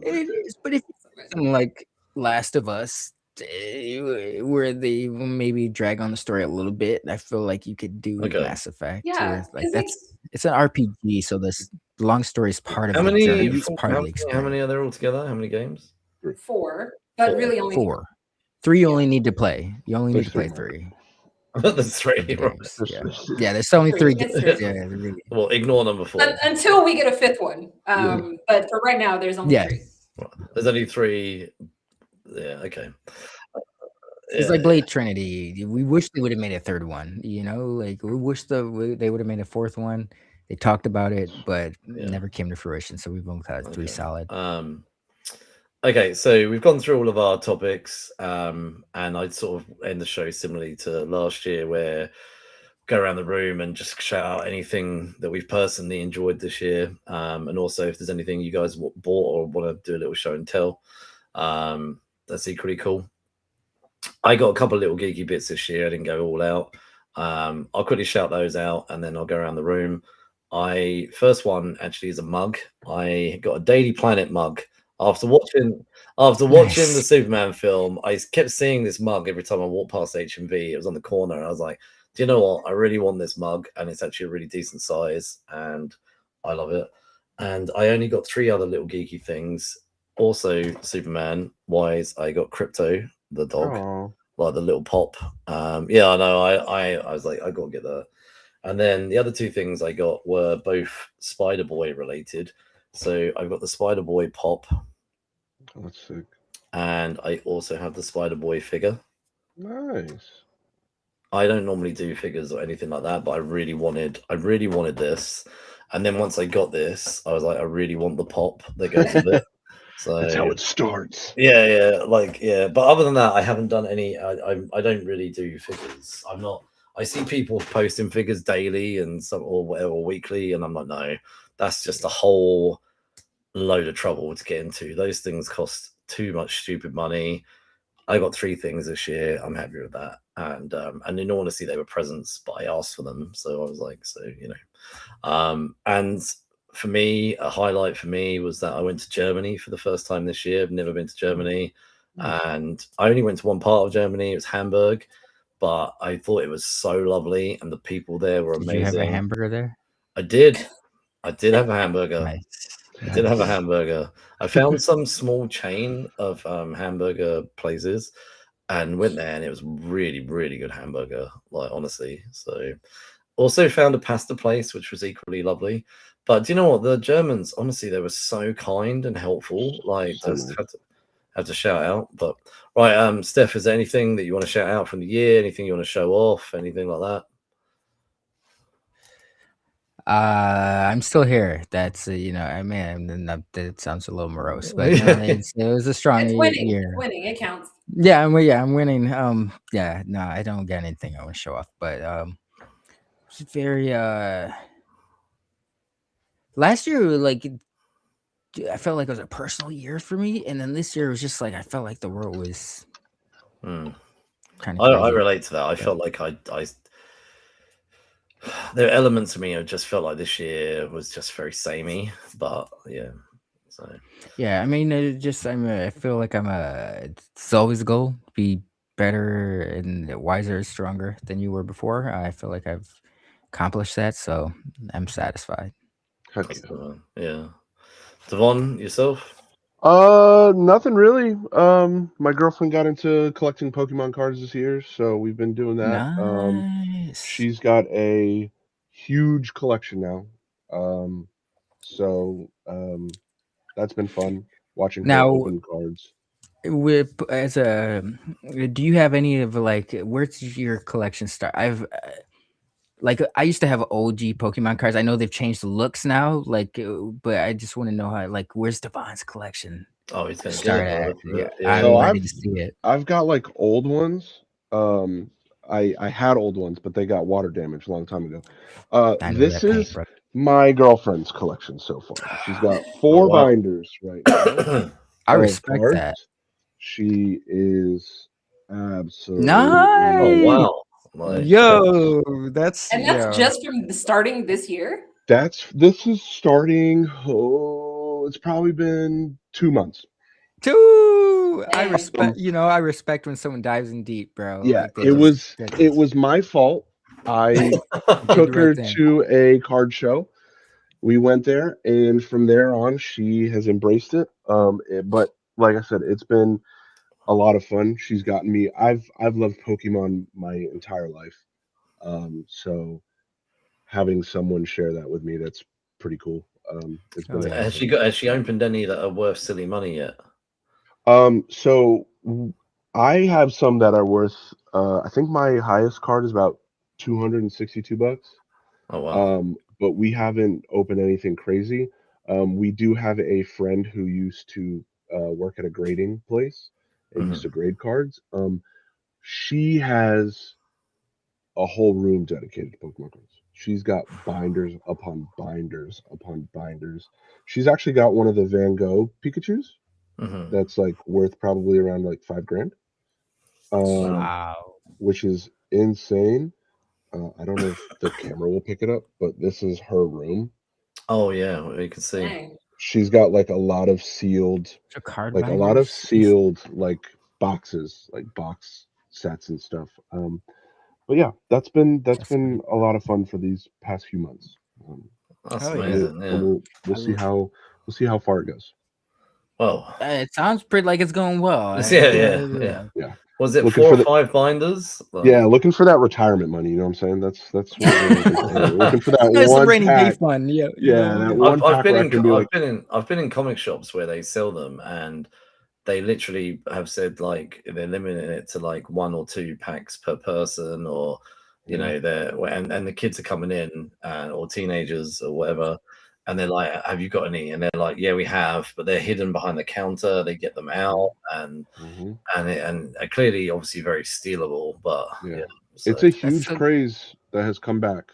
So I feel like that's like a weird thing, like the world's never experienced before. Where it's like the adults are equally as invested in, not necessarily nostalgia, but I don't know. Like I don't think there's that big discrepancy back in the day. Yeah, the money. The fact that they have to keep the Pokemon cards behind the counters because they know that scalpers will come in there and just bleed them dry. Like that's not something we suffered from when we were growing up with Pokemon as kids. Like that's.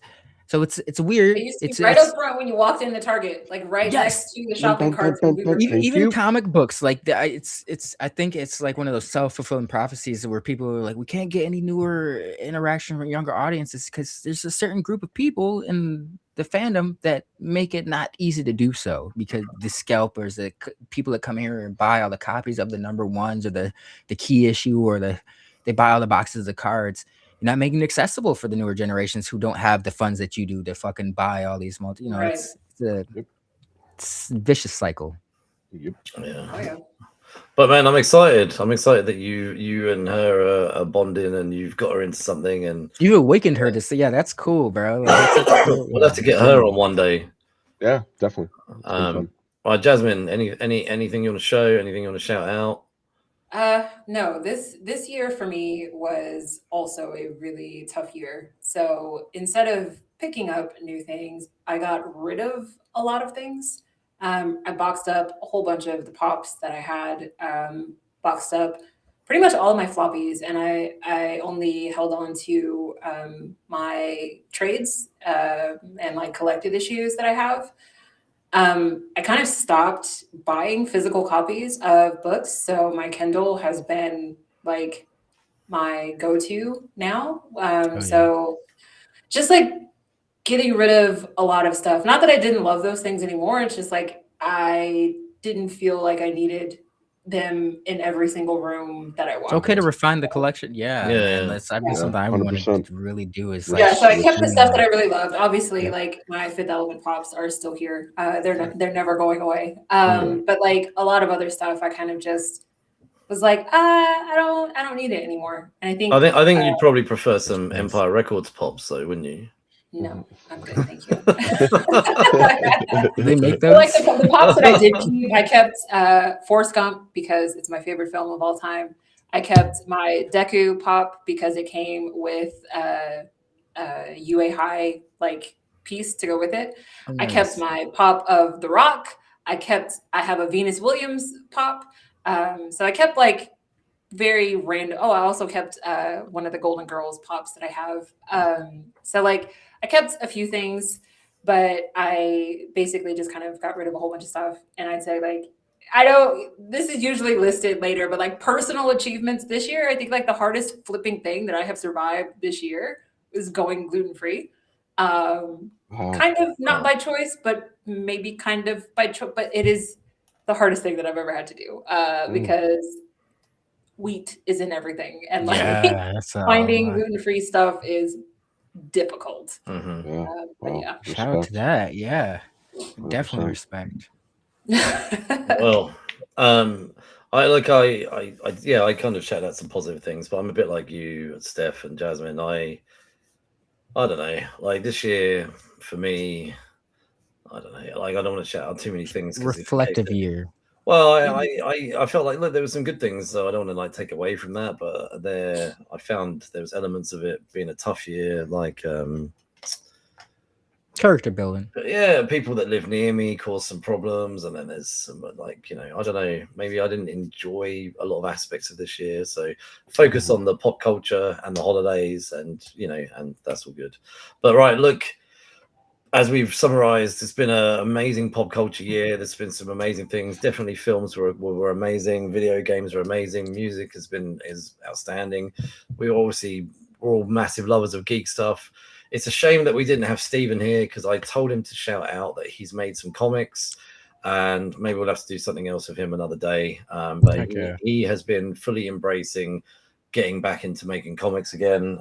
His words to me the other day were, I feel like I'm in a midlife crisis, because I just want to just go out and just make this stuff before, the road comes to an end.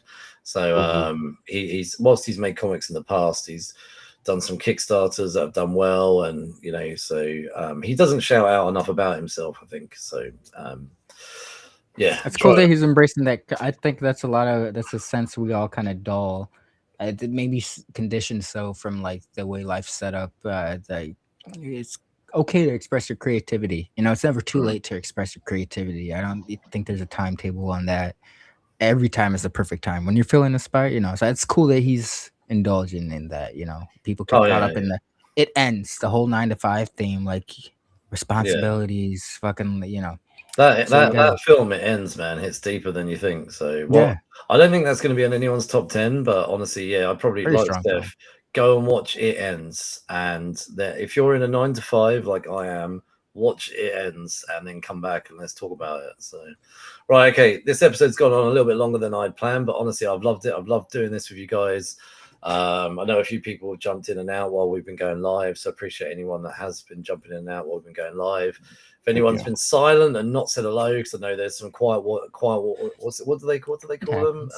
Lurkers. Like honestly, I've been a lurker many a time, and I also appreciate you guys jumping in. And just look, thanks for anyone that's listened, followed, watched Geeks Unleashed over the last 12 months. It's been a great year. We've been chatting about a lot of fun stuff, and I've enjoyed spending time with you guys. We're going to end this episode. Look, next episode will return in 2026. Haven't fully planned out the year or anything like that, but we'll be back. You can follow us on social media. We're on all of them, but mostly people say hello to us on Instagram. Obviously the usual stuff. Please follow, like, and subscribe. Guys, just thanks again. Honestly, I really appreciate it. It's been fun to hang out with you three and Stephen for 5 minutes. So right, we're gonna dip out. Look, everyone have a happy new year, Merry Christmas and all that, and we'll see you next year. Good journey. Oh yeah, good journey.